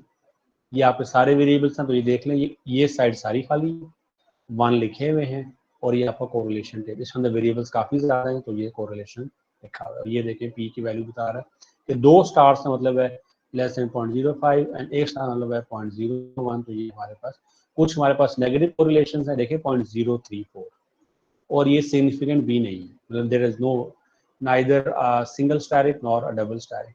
इसमें सिंगल स्टार है, इसमें डबल स्टार है, कुछ पॉजिटिव है कुछ नेगेटिव हैं। तो आपने ये टेबल शो करना है, और प्लीज ये याद रखिएगा ये जो टेबल है that table should be in according to your hypothesis. अगर हाइपोथेसिस आपके पॉजिटिव शो कर रहे हैं तो ये पॉजिटिव होने चाहिए, अगर नेगेटिव शो कर रहे हैं तो नेगेटिव होने चाहिए। और ये आगे फिर आपने बताना भी है इस टेबल की, थोड़ा सा राइटअप भी लिखना है। The correlation analysis of sample to respondents also shows that the variables included have almost same direction of relationship as prescribed in the hypothesis। यही बात जो मैंने अभी आपको की थी कि आपके जो correlations हैं that must correspond to the hypothesis that you have written। अगर आपने hypothesis में कहा है कि it has a positive significant effect तो correlation positive आनी चाहिए। अगर आपने कहा it has a negative significant effect तो नेगेटिव आनी चाहिए, एंड सो ऑन। और फिर थोड़ी सी वैल्यूज डाल के भी उन्होंने बता दिया कि क्या इसका इंटरप्रिटेशन क्या होगी। अच्छा ये चीजें भी होगी। एक और चीज जो मैं आपको बताना चाहता हूँ, लेट्स से आपके पास ये ए है, ए आप कहते हो कि A has effect on B. Now where is that, वो एरोस कहाँ से आएंगे? जस्ट फॉरगॉट कि एरोस कहाँ से आएंगे, सर्च में होने चाहिए। शेप्स, एरोस, तो एक एरो आ गया ये, लेट्स से ये है आपका मॉडल यहाँ, और दूसरा बी,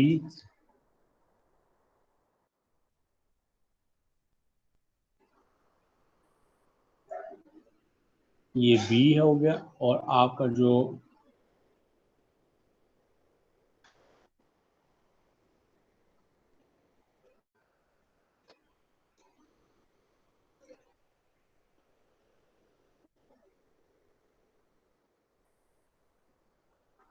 लेट्स से अगर आपका मॉडल ये है,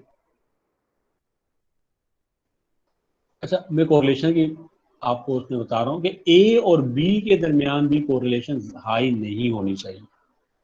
अच्छा ये बात ए बी और सी के दरमियान कोरिलेशन होनी जरूर चाहिए। अच्छा होनी जरूर चाहिए, इसका क्या मतलब है? Why am I saying this कि ए और बी के दरमियान कोरिलेशन होनी जरूर चाहिए। आप इस वजह से होनी चाहिए कुछ ना कुछ कोरिलेशन, बिकॉज अगर ए जो है वो सी को अफेक्ट कर रहा है तो ए जैसी ही कोई चीज दूसरी होगी जो सी को अफेक्ट कर रही हो, ए जैसी ही। दोबारा से इस बात को नोट कीजिएगा, ए अगर अफेक्ट कर रहा है सी को तो ए जैसी ही कोई चीज, कोई सिमिलर चीज इसको अफेक्ट कर रही होगी। सिमिलर का मतलब क्या है कि इनके दरमियान कोई ना कोई कोरिलेशन होना चाहिए। This is what it means. So there has to have some correlation। अच्छा फिर अगर ये इसको पॉजिटिवली कोरिलेट कर रहा है तो ए और बी भी सी को पॉजिटिवली ही कोरिलेट करता है, तो मैक्सिमम ऑफ द टाइम्स ए और बी को आपस में पॉजिटिवली कोरिलेट होना चाहिए, क्योंकि ये कुछ पॉइंट्स होते हैं जिससे जो एवेल्युएटर्स हैं वो गेज करने की कोशिश करते हैं कि क्या आप लोगों ने डाटा कुक किया है या डाटा ओरिजिनल है। Because if this is affecting C positively, this is affecting C positively, then A and B they should both be positively correlated with each other। This is important point जो कि आप लोगों ने याद रखना है। So बहरहाल this was about correlation and this is how you calculate correlation, and this is how you make the tables in APA format of the correlations and the values that you require। आपको इस 1 से ऊपर वाली values की जरूरत नहीं होती, जैसे कि आपने देख भी लिया इस पीएचडी थीसिस के अंदर 1 से ऊपर वाली वैल्यूज नहीं मौजूद कोरिलेशन की। एक और जो थीसिस है कोरिलेशन का वो भी हम देख लेते हैं फ्रॉम अनदर थीसिस। उन्होंने कोरिलेशन टेबल लेट्स यहाँ से उठाते हैं।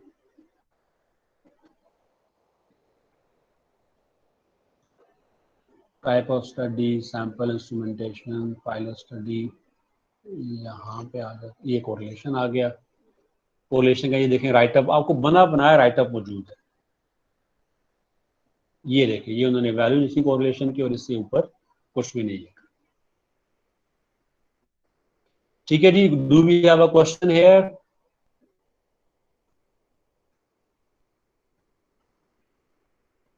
भैया आप लोग सो तो नहीं रहे? फॉर एग्जाम्पल अली, अमारा, आमिर, अरसलान, ये आजाद। सर मैं सोच रहा हूँ ये पेपर में भी आएगा तो ये तो हमारे लिए मसला हो जाएगा।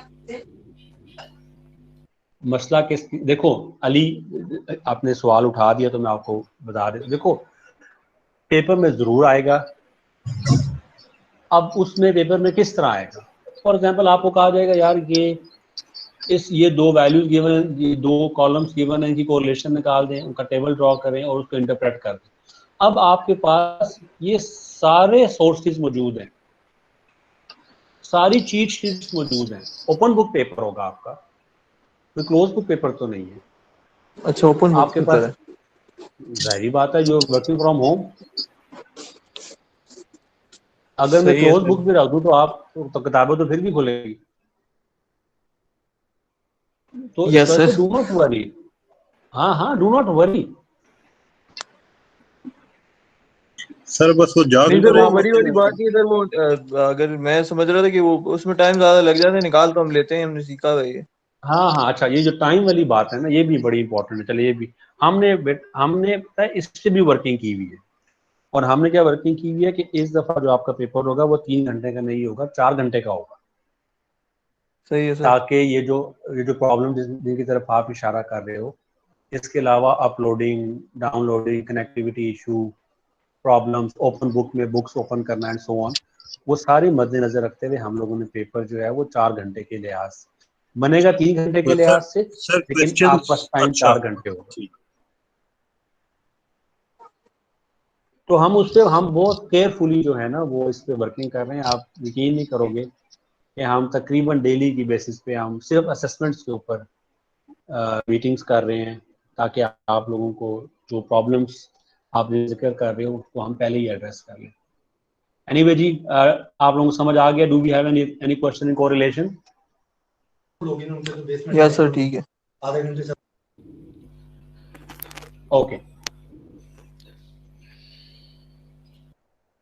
ओके, अच्छा जी, अब कोरिलेशन भी हमारे पास देखिए। अब हम लोगों ने क्या क्या कर लिया, हमने डेमोग्राफिक्स ओके कर लिया, हमने कंप्यूट वेरिएबल्स यानी कि एवरेजेस निकाल ली, हम लोगों ने कोरिलेशन निकाल ली और अपना अब हम जाने लगे हैं रिग्रेशन के ऊपर, रिग्रेशन एनालिसिस के ऊपर। Regression analysis, let's have a look at this one. Regression करता क्या है? रिग्रेशन ये करता है कि मुझे बता देता है कि जनाब अहमद, ये और ये, what is the effect of this on this. दोबारा से सुने, what how it affects A, how A affects C, how my IV affects C. और मैं कितना, अब जो रिग्रेशन की जो इक्वेशन है, रिग्रेशन इक्वेशन आप लोगों ने पढ़ी होगी, dependent variable is equal to constant plus IV, अगर आपका एक आईवी है, plus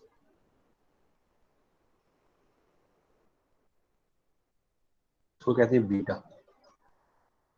beta into IV plus error term. ये इक्वेशन है आपकी। अब ये देखिएगा, ये हमें कहाँ से आएगा, ये हमें कहाँ से मिलेगा? तो अब अगर मैं इसको लिखूं यहाँ पे, फॉर एग्जांपल जो हम जो इसका टेबल लेके चल रहे हैं, for example C S average मेरा डीवी है और एस क्यू जो है वो मेरा आईवी है, तो उसको मैं कैसे लिखूंगा?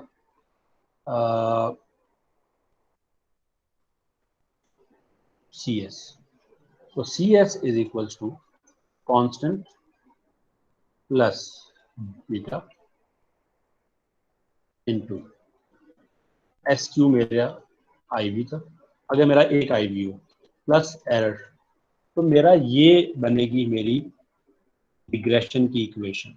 अब इस रिग्रेशन की इक्वेशन से हम क्या क्या फायदा हासिल कर सकते हैं? तो पहले तो आप इसकी इंटरप्रिटेशन सीखिए। लेट्स से कि मेरे पास जो बीटा की वैल्यू, ये जो बीटा की वैल्यू आई है और जो कांस्टेंट की वैल्यू आई है वो कुछ इस तरह से आई है कि C S is equal to 2 plus 1 S Q plus error.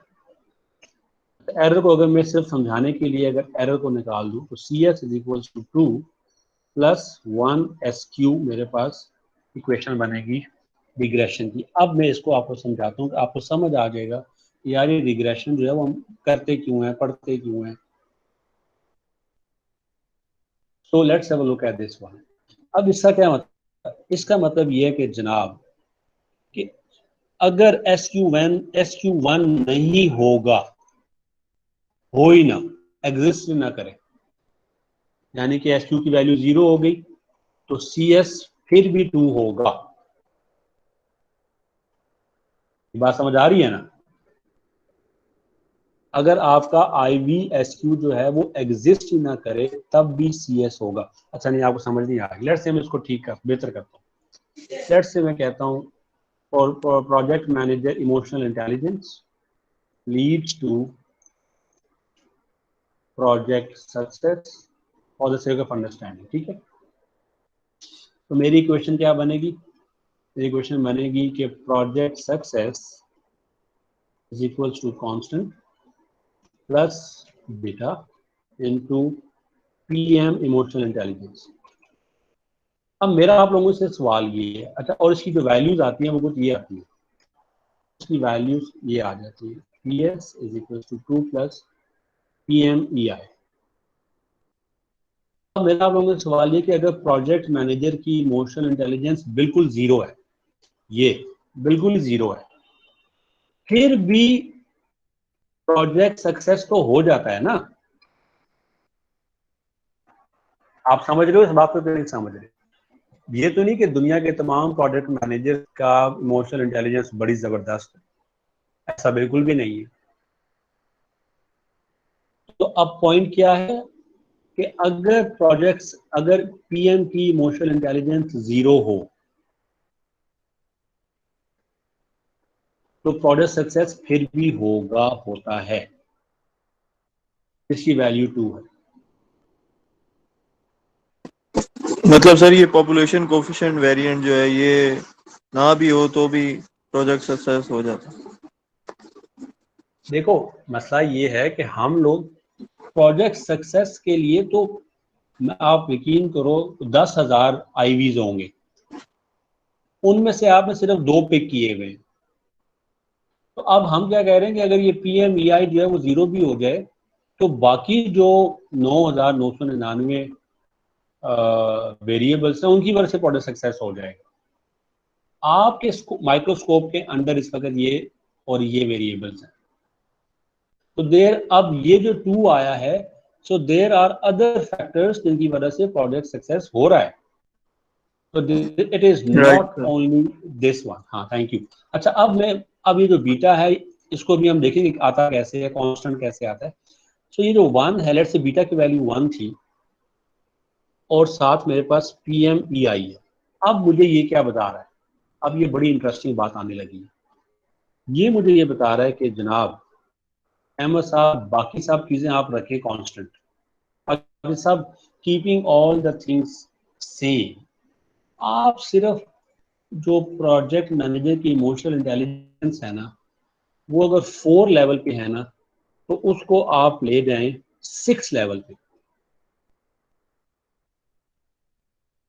ठीक है, तो मैं कहता हूँ ठीक है। सो अगर पहले जो है वो प्रोजेक्ट सक्सेस जो है वो था 2 प्लस 1, इस वक्त PMEI क्या है? 4 है इस वक्त। तो प्रोजेक्ट सक्सेस कितना टोटल बन रहा है? 6। अब अगर मैं इमोशनल इंटेलिजेंस ले जाऊं उसकी 6 के ऊपर तो प्रोजेक्ट सक्सेस मेरा हो जाएगा 8। ये कैसा है? ये हमें सिखा रहा है रिग्रेशन, इक्वेशन हमें बता रहा है, और ये हमें बता रहा है ये चीज, ये 1 बता रहा है। तो अब मैं जरा इसको इंटरप्रेट करता हूँ, मैं जरा एक और वैल्यू भी इसमें डाल लूँ कि अगर इफ PMEI इज 4 तो फिर PS मेरा 6 आ रहा है। सो इफ PMEI इज, पहले तो 4 था ना, पहले 4, अब अगर मैं 5 करता हूँ तो प्रोजेक्ट सक्सेस मेरा हो जाएगा 7। अगर मैं इफ PMEI करता हूँ 6 तो मेरे पास प्रोजेक्ट सक्सेस हो जाएगा 8। ऐसा ही है ना, इसमें कोई प्रॉब्लम तो नहीं है, तो मैंने मिस्टेक तो नहीं कर दी इस सारे डाटा। नहीं सर ठीक है। अब हमें ये क्या पता चल रहा है, हमें ये पता चल रहा है कि असल जो चीज है वो ये है, ये 1, राइट सर। ये 1 असल चीज है। अच्छा, इसी 1 को मैं कर देता हूं 2,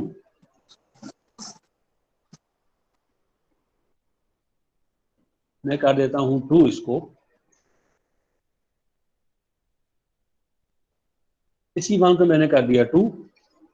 अब अगर PMI 4 था तो PS 6 हो जाएगा 10, 12 और 14। ऐसा ही है, बिल्कुल सर।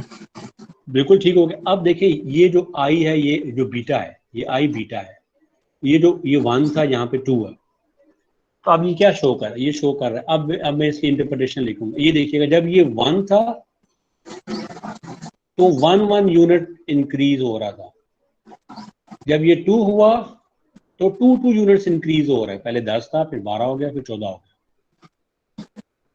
तो अब इसकी इंटरप्रिटेशन क्या है बीटा की? इसकी इंटरप्रिटेशन ये है कि 1 unit increase in the IV will lead to beta units increase in DV। इसको पढ़ें और मुझे बताएं कि समझ आया कि नहीं।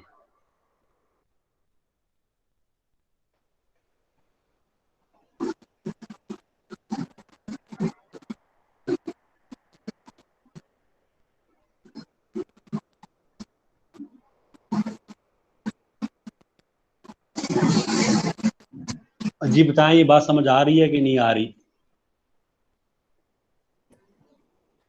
यस सर, आ रही है। सर मुझे तो आ गई। जी सर आ रही है।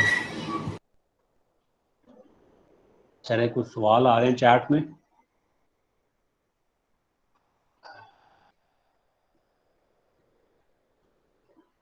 चले, ये beta is number of times in short. Yes, beta multiply हो रहा है, that represents number of times. दूसरा कहने का, repeat how to make regression equation from this model. देखें रिग्रेशन इक्वेशन बनती कैसे है। देखें, अगर आपके पास एक IV है तो उसकी रिग्रेशन इक्वेशन सिंपल बनेगी, ये स्टैंडर्ड रिग्रेशन इक्वेशन है। आप कहीं भी गूगल करो, मैं आपको गूगल करके दिखाता हूँ। Let's Google it, general regression equation.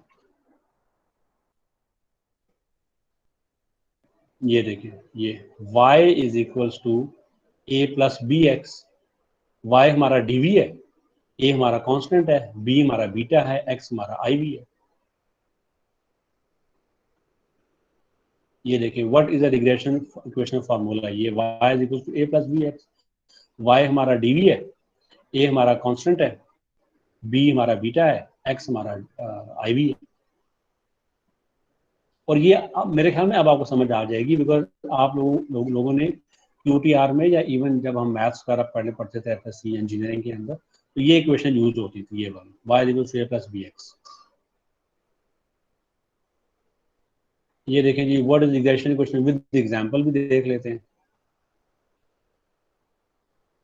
So for example, if you measure a child's height every year, you might find that they grow about 3 inches a year. That trend growing 3 inches a year can be modeled with the regression equation. So let's see how it has modeled it.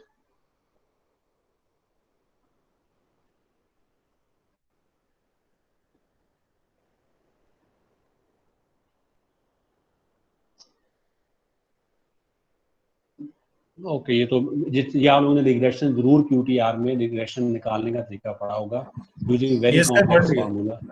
हाँ, very complex formula वहाँ पे है, because वो by hand आप लोग कर रहे होते हैं। तो आपके पास जो आता है वो ये फार्मूला भी गिवन है। बहरहाल, this is how we calculate. I think I was able to answer your question. It was question from Yusra, I think. इधर गया हूँ। जी, यूसरा कह रही है, मुझे समझ आ गया। अच्छा जी, अब आप मुझे ये बताएं, जो मैंने चीज़ हाईलाइट की हुई थी, ये समझ आई है कि नहीं आई? ये वाली, ये बहुत इंपॉर्टेंट है। ये सवाल आपसे पूछेंगे वहाँ पे इवैल्यूएशन के दौरान कि हाँ जी बताएं इसका मतलब क्या है बीटा का।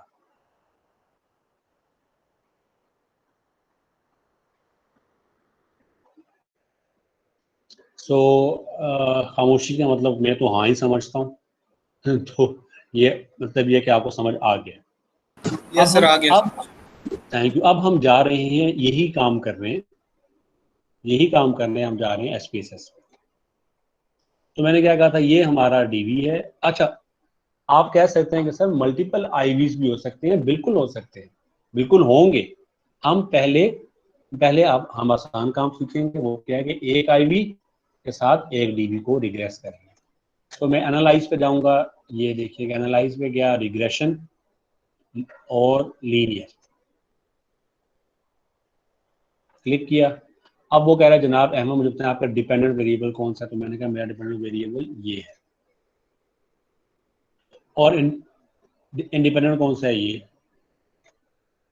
मैं स्टैट्स पे देखता हूँ कि मुझे क्या क्या ऑप्शंस दे रहा है। ये अगर मैं कर लूँ तो बड़ा अच्छा हो जाएगा। कॉन्टिन्यू, मैं बताता हूँ कि उसका मतलब क्या है। प्लॉट्स की मुझे जरूरत नहीं है। ऑप्शंस पे देखते हैं कि ऐसी कोई चीज़ है, कोई ऐसी चीज़ नहीं। ओके करेंगे तो मेरे पास ये ओके से टेबल आ जाएगी। सबसे पहले मुझे वो मॉडल समरी बता रहा है। मॉडल समरी आ गई, एनोवा आ गया, कोफिशिएंट्स आ गए। ये जो मैंने कोलिनियरिटी का वो किया था ना टिक मार्क, ये कोलिनियरिटी का वो आ गया। अच्छा एनीवे, पहले कोलिनियरिटी के अलावा हम अभी ये डिस्कस करेंगे। ये तो हमें बता रहा है कि भाई किस मेथड से मैंने किया, इसको हम यूज भी नहीं करते कहीं पे, इसकी जरूरत नहीं है। मॉडल समरी में से हम R और R² को यूज करते हैं। अच्छा, वैसे तो मैं आपको बताऊंगा कि R और R² का मतलब क्या है अभी, लेकिन आप लोगों के साथ ये जो बुक में शेयर करूंगा इसमें ये आप देखिएगा, ये simple linear regression chapter number 20 page number 232। I just go to 232 और आप ये देखिएगा, ये आपको बता भी रहा है कि एक सारा एक्टिविटी होगी कैसे, और फिर आपको ये हर टेबल के बारे में बताएगा भी, इंटरप्रिटेशन ऑफ द आउटपुट। ये देखिए, ये बता भी रहा है कि R का मतलब क्या है, R का मतलब क्या है, R² का मतलब क्या है, सब आपको बता भी रहा है, लेकिन मैं अभी आपको बताऊंगा। देखो, तो ये आपके पास एक हैंडी चीज भी होगी जो कि that you can always use. अगर आपको ये हैंडी चीज साथ दे रहा हूँ, साथ ये, तो जो आप लोग हमेशा ये चीजें जो बनी बनाई चीजें हैं ना, इसको आप लोगों ने मिस नहीं करना कभी भी अपना वो। इन्होंने यहाँ पे एक और लीनियर रिग्रेशन के बजाय हायरार्किकल रिग्रेशन यूज किया, तो हमारे इस्तेमाल किए नहीं है। शायद इन्होंने ये रिग्रेशन एनालिसिस इनका देखते हैं, इन्होंने क्या किया, पहले इनका मॉडल देखते हैं।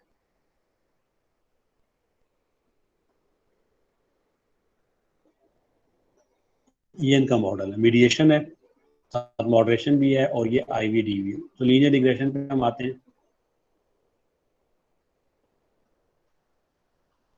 सारा राइटअप आपके पास है, सब कुछ। ये देखिए, ये उन्होंने, अब वो इम्पोर्टेंट चीज ये है कि यहाँ पे काफी कुछ गिवन होगा और हमने सिर्फ अपने काम की चीजें उठानी है। एक चीज है उसमें से काम की चीज, वो है R की वैल्यू और R² की वैल्यू। अब R क्या है? R है कोरिलेशन। R क्या है? कोरिलेशन। किस किस का? हमारे सारे IVs को इकट्ठा कर लें और DV के साथ कोरिलेशन क्या है। इस वक्त क्योंकि मेरे पास मैंने जो यूज किया है, एक IV यूज किया है और एक DV यूज किया है, तो यानी कि एक IV और एक DV का कोरिलेशन 0.418 है। इसको मैं क्रॉस चेक भी कर लेता हूँ। सो मैं गया बाइवेरिएट कोरिलेशन, मैंने किस चीज़ का चेक करना है, सिर्फ SQ का और CS का, क्योंकि मैं कह रहा हूँ कि जनाब ये 0.418 है, ये वही कोरिलेशन है जो कि ये वाला है, क्योंकि इसमें एक IV था और एक DV था ये वाले, तो इसका जो कोरिलेशन आना चाहिए और वो 0.418 ही आना चाहिए। लेट्स चेक, ये देखें नहीं 0.418 ही आया SQ और CS का, तो इसमें भी SQ और CS। अब अगर हमारे पास ज्यादा IVs हो, वो भी मैं करके बता देता हूँ। हम लोग गए एनालाइज, रिग्रेशन, लीनियर, अभी मेरे पास एक इंडिपेंडेंट वेरिएबल है। अच्छा, अगर एक इंडिपेंडेंट वेरिएबल हो तो उसको हम कहते हैं सिंपल रिग्रेशन। लेकिन अब अगर मेरे पास दो IVs हो, दो IVs हो गए, अब इसको हम कहेंगे मल्टीपल रिग्रेशन। सिंगल के साथ कहेंगे सिंपल रिग्रेशन, दो एक से ज्यादा के साथ कहेंगे मल्टीपल रिग्रेशन। मैं ओके करता हूँ, मेरे पास ये देखें अब दोबारा R की वैल्यू आई है। अब ये R क्या शो कर रहा है, ये R ये शो कर रहा है कि दोनों IVs, ये ट्रस्ट वाला भी और SQ वाला, दोनों को अगर हम मिलाएं और फिर अपने DV के साथ इनकी कोरिलेशन निकालें तो वो ये आएगी। अब मुझे बताएं आपको R समझ आ गया कि नहीं आया? मेरा जो R सर ये R समझ में आ रही है, इसमें सर मीडिएटर, सर इसमें अगर मीडिएटर और मॉडरेटर होंगे सर, तो वो किस तरह से, वो क्योंकि इंडिपेंडेंट तो नहीं है, तो वो उसको किस तरह से यहाँ पे जो है लेके चलेंगे? उस्मान, बिल्कुल आपने सही सवाल पूछा, लेकिन आप इस वक्त कम से कम एक लेक्चर अगला सवाल पूछ रहे हो। अभी तो मैं सिंपल रिग्रेशन समझा रहा हूँ, अभी तो मैं उसके बाद मल्टीपल समझाऊंगा, उसके बाद मॉडरेशन मीडिएशन आएगी। ठीक है, तो ये ओके, R समझ आ गया। अब हम बात करेंगे R स्क्वायर की। जी पूछें सर। अगर DV जो है वो मल्टीपल हो तो उसको कैसे टैकल करेंगे, क्योंकि यहाँ पर तो वो सिंगल DV ले रहा है, वो डबल तो मल्टीपल ले ही नहीं रहा वो। जी। तो ये इनका जो सवाल है वो ये कह रहे हैं, वैसे तो ये सवाल भी 2 लेक्चर्स एडवांस है, लेकिन क्योंकि आप ये पूछ लिया, बड़े जल्दी से इसको जवाब दे सकता हूँ इस सवाल को। उनका ये सवाल ये है कि जनाब ये क्या, DV तो सिर्फ एक आ सकता है, इंडिपेंडेंट पता नहीं कितने आ सकते हैं, काफी आ सकते हैं, DV सिर्फ एक आ सकते हैं। तो अब अगर मेरे पास 2 DVs हो तो ये मसला मैं कैसे हल करूंगा? तो ये आप हल कर लेंगे, आप थोड़ा सा आगे चलने दें, तकरीबन 1-2 लेक्चर्स के बाद आपको समझ आएगा कि अगर मल्टीपल DVs हो तो हम कैसे उसको मैनेज करेंगे। तो इस वक्त हम बात कर रहे थे R की, R हमने बात कर ली, आप लोगों को समझ भी आ गई। R स्क्वायर क्या है? अच्छा, वैसे जो R स्क्वायर है ना, वो इसी का जब हम स्क्वायर निकालेंगे तो ये बनेगी, यानी कि 0.418 मल्टीप्लाई बाय 0.418 0.174 करके भी देख लेते हैं। So we have 0.418 into 0.418, ये देखें 0.174 आ रहा है। तो R स्क्वायर का मैथमेटिक्स तो ये होगी, R स्क्वायर की मैथमेटिक्स आपको समझ आ गई। एक और सवाल भी वो पूछते होते हैं वैल्यूएटर्स कि क्या कभी R स्क्वायर की वैल्यू R से बड़ी हो सकती है? स्टूडेंट्स एकदम कंफ्यूज जाते हैं, यार ये पता नहीं क्या सवाल हो गया।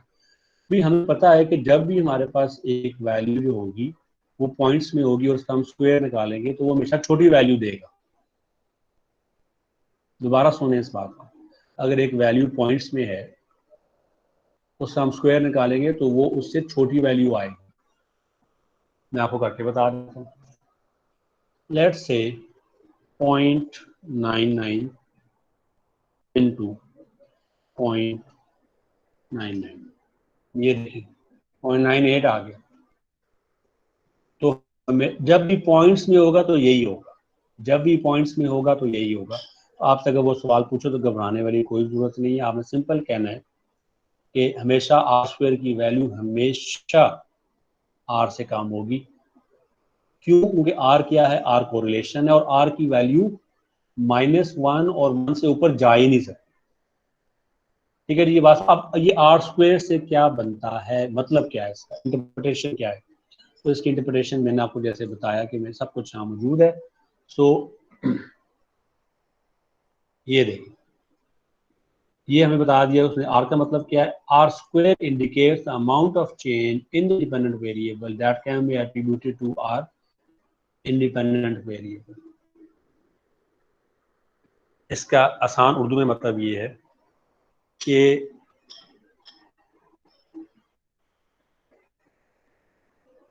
ये जो 0.92 है या हमारे पास है 0.174 का मतलब ये है कि 17.4% of the variance in DV is caused by this IV। इसको मैं लिख के बताता हूँ।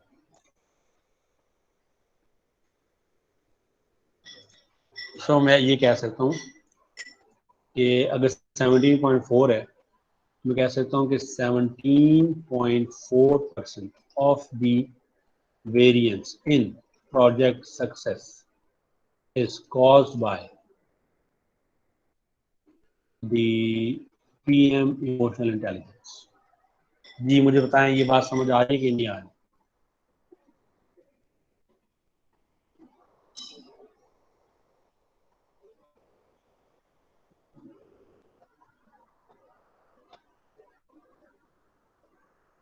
Any questions here?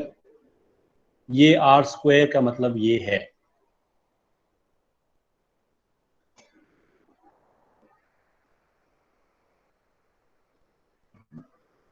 खामोशी का मतलब हाँ होता है।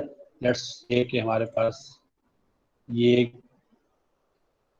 ओके, लेट्स से इन्होंने हमारे पास क्या है, पहले हम जाएंगे इनके रिसर्च मॉडल है, थोड़ा सा कॉम्प्लेक्स है लेकिन हम रिग्रेशन ओके लेट्स। अच्छा अब हमारे पास क्या है, आर भी हो गया, आर स्क्वायर भी कोट, ये इन दो को कोट नहीं करते होते, इसको हमने कोट कर लिया, इसको कोट कर लिया। अब एनोवा है, एनोवा में से हम क्या क्या कोट करते हैं? एनोवा में से सिर्फ ये एफ की वैल्यू और सिग्निफिकेंस को कोट करते होते हैं। अब ये एफ वैल्यू शो क्या करता है? एफ वैल्यू ये शो करता है कि हमारा क्या मॉडल जो है वो मॉडल फिट है या नहीं। अब अगर ये जो सिग्निफिकेंस की वैल्यू 0.05 से कम आ जाए, दोबारा सुने, if the value of this SIG या सिग्निफिकेंस इज लेस देन 0.05, तो हम कहते हैं कि ये जो रिलेशनशिप है ये सिग्निफिकेंट है। एफ, क्योंकि हमारे पास ये एफ स्टैट आया है और एफ स्टैट की वैल्यू जो है वो लेस देन 0.05 है, सॉरी एफ स्टैट की जो सिग्निफिकेंस की वैल्यू है वो लेस देन 0.05 है, तो हम कहते हैं कि हमारा जो मॉडल है, जो हमारे IVs और DV हैं, वो स्टैटिस्टिकली ठीक है। दोबारा सुने इस बात को, एक तो हम लोग अपना रिसर्च मॉडल बना के लाए हैं थेरेटिकल सपोर्ट से, लिटरेचर की हेल्प से। अब ये हमें स्टैट्स बता रहा है with the help of the data कि क्या हमारा जो रिसर्च मॉडल है वो डाटा वाइज ठीक है कि नहीं। तो ये हमें बता रहा है, ये वो चीज़ जो बताता होता है, वो मॉडल फिट वो ये बताता होता है। इसको मैं आपको गूगल करके भी बताता हूँ कि F stats interpretation.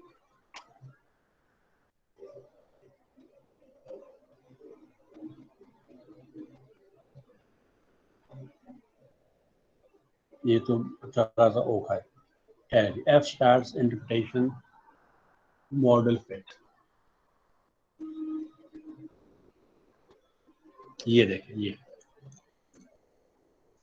the F test of overall significance indicates whether your linear regression model provides a better fit to the data than a model that contains no independent variables। तो क्योंकि वो हमारा statistics आ भी रही है, ठीक आ रहा है, तो हमें पता चल गया कि हमारा जो मॉडल है डाटा की सपोर्ट भी उसको मिल गई है कि ये ठीक है। हम यही सिर्फ शो करते हो। फिर हमारे पास आ गया ये चीज, इसकी मैं बात कर रहा था। अच्छा, आई नो दैट स्टूडेंट्स के ब्रेक का टाइम हो गया, डू नॉट वरी, बस ये मैं कंप्लीट करने दें, then we will move to the break. थोड़ा सा रह गया। अच्छा, अब ये हमारे पास आ गया, ये देखें कोएफिशिएंट्स कांस्टेंट, ये वही कांस्टेंट है जिसको मैं लीनियर इक्वेशन में कांस्टेंट लिख रहा था, जिसके मैंने स्पेलिंग गलत लिखे हुए।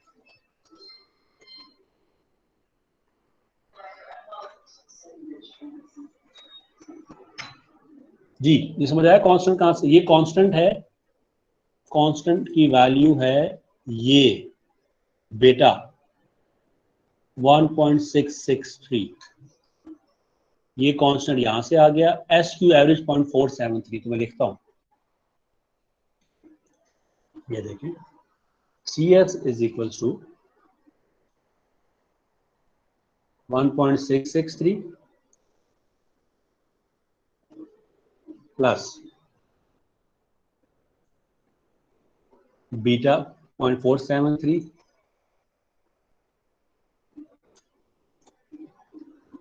0.473 इंटू एस क्यू। तो मेरे पास ये लीनियर इक्वेशन बनेगी इस सिर्फ इसकी, एक आईवी और एक डीवी की। और ये मैंने कहां से निकाला? यही मैंने यहां से इसको निकाला। अब इंपॉर्टेंट चीज ये है, ये देखिए, ये टी स्टैट्स भी इंपॉर्टेंट है। टी स्टैट्स क्या बताते हैं? टी देखें, एफ हमें बताता है, एफ स्टैट बताता है मॉडल फिट है कि नहीं। टी स्टैट बताता है कि क्या वेरिएबल फिट है कि नहीं। तो वेरिएबल फिट है, variable is fit for use. Because अच्छा, वो हमें क्या बता कि फिट है कि नहीं? ये देखें, इसकी सिग्निफिकेंस की वैल्यू 0.05 से कम आ रही है, ये वैल्यू 0.05 से कम आ रही है, ये भी 0.05 से कम, ये इस, तो हमें पता चल गया कि दिस इज फिट फॉर। अगर ये सिग्निफिकेंट ना हो तो हमारा जो आईवी है, जो ये वाला आईवी होगा, ये मिसफिट होगा, या जो हमारा डाटा है इस आईवी को उसके साथ सपोर्ट नहीं कर रहा। लेकिन क्योंकि ये एक ही आईवी है, एफ भी हमें सपोर्ट कर रहा था, ये भी सपोर्ट कर रहा है, तो that is we are comfortable कि भाई हमारे पास ये चीजें कोई मसला नहीं। अब मैं आपको बताता हूँ कि रिसर्च पेपर्स में, थीसिस में तो मैंने आपको दिखा दिए कि किस तरह थीसिस में इन चीज़ों को लिखा गया, सपोर्ट किया गया और सारा का सारा मैसेज। अब होता ये है कि थीसिस में हमारे पास जगह बहुत होती है, पेपर्स में इतनी जगह नहीं होती, तो थोड़ा सा जो ऑथर्स हैं वो उसको कंसाइज करके लिखते हैं। So just let me, before we go on to the break, मैं आपको एक पेपर बस शो कर देता हूँ। लेट्स से कि मैंने यहाँ पे बनाया भी हुआ था आप लोगों की क्लास की। The class is MSPM ARM human factors में एक इमोशनल इंटेलिजेंस वाला पेपर बड़ा फेमस, जो कि हम कई दफ़ा उसको देख चुके हैं।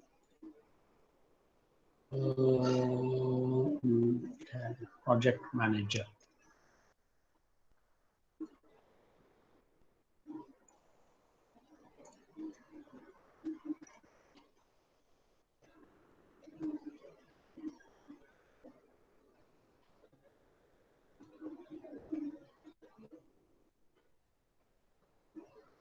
ये मैनेजर इमोशनल इंटेलिजेंस, ये वाला पेपर है, फुल टेक्स्ट।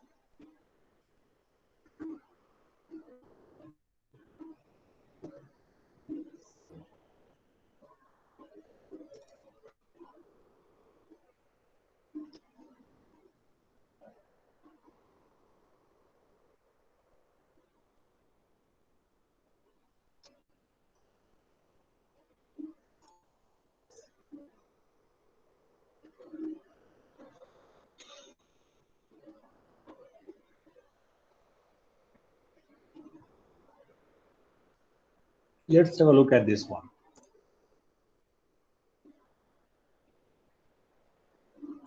ये हमारे पास managers emotional intelligence and product success, mediating role of job satisfaction and trust.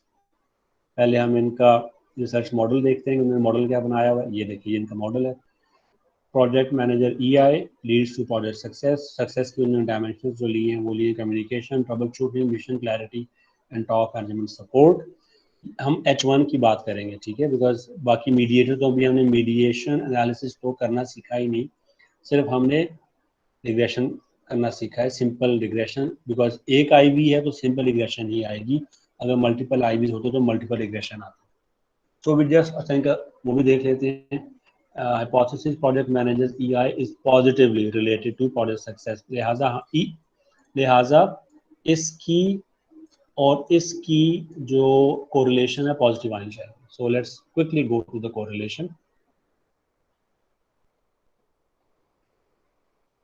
ये देखें जी, कन्वर्जन वैलिडिटी टेस्ट उन्होंने किए, हाइपोथेसिस टेस्टिंग की. अच्छा, okay,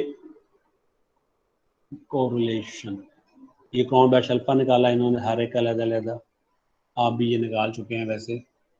I can not see correlation here. ये आ गया, ये कोरिलेशन आ गया. ये देखें जी, प्रोजेक्ट इमोशनल इंटेलिजेंस और सक्सेस की कोरिलेशन पॉजिटिव आनी चाहिए.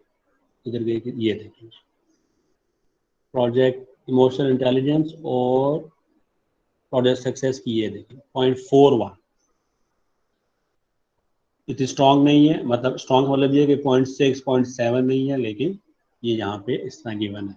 अब ये देखिएगा 0.41 के साथ 3 स्टार डाले हुए हैं, तो 3 स्टार का मतलब है कि इट इज़ लेस देन 0.00, यानी कि हाईली सिग्निफिकेंट है.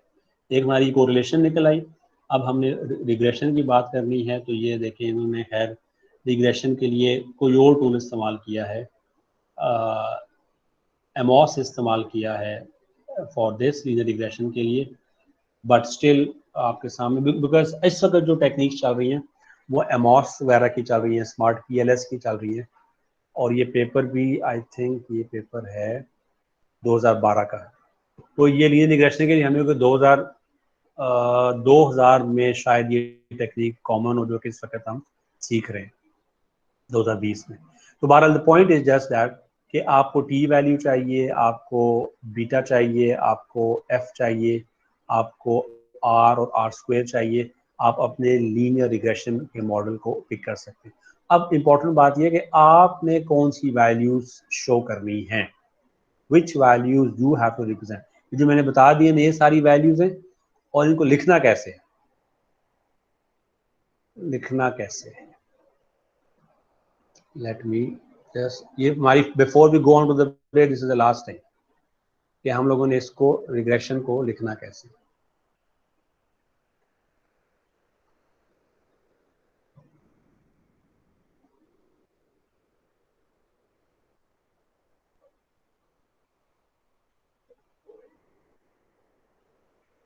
regression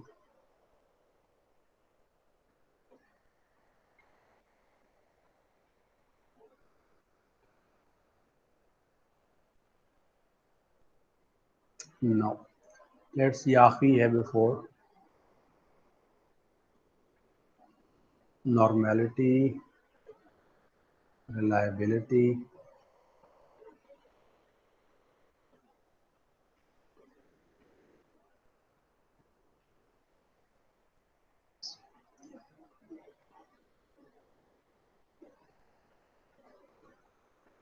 ये इन्होंने कोरिलेशन देखे लिखा हुआ है वही 1 के साथ.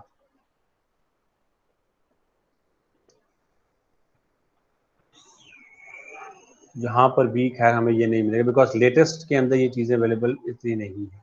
लेकिन एनीवे जी, इन शॉर्ट ये है कि मैं आपको इसका हाउ टू राइट, बिकॉज इसका स्टैंडर्ड फॉर्मेट है टू राइट दीज वैल्यूज, वो मैं आपको भिजवा दूंगा. इस वक्त मुझे आप बताएं कि आप लोगों का कोई क्वेश्चन है तो पूछ लें कि हम लोग we are now done with what.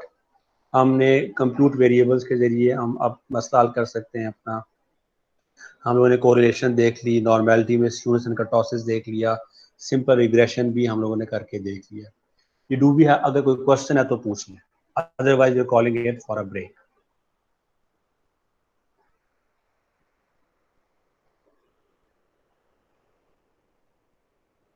नहीं सर. चलें, थैंक यू वेरी मच. अब मैं एक रिकॉर्डिंग ऑफ कर रहा हूँ ताकि जब आपके पास रिकॉर्डिंग आए तो उसमें ये ब्रेक वाला आधा घंटा शामिल ना हो.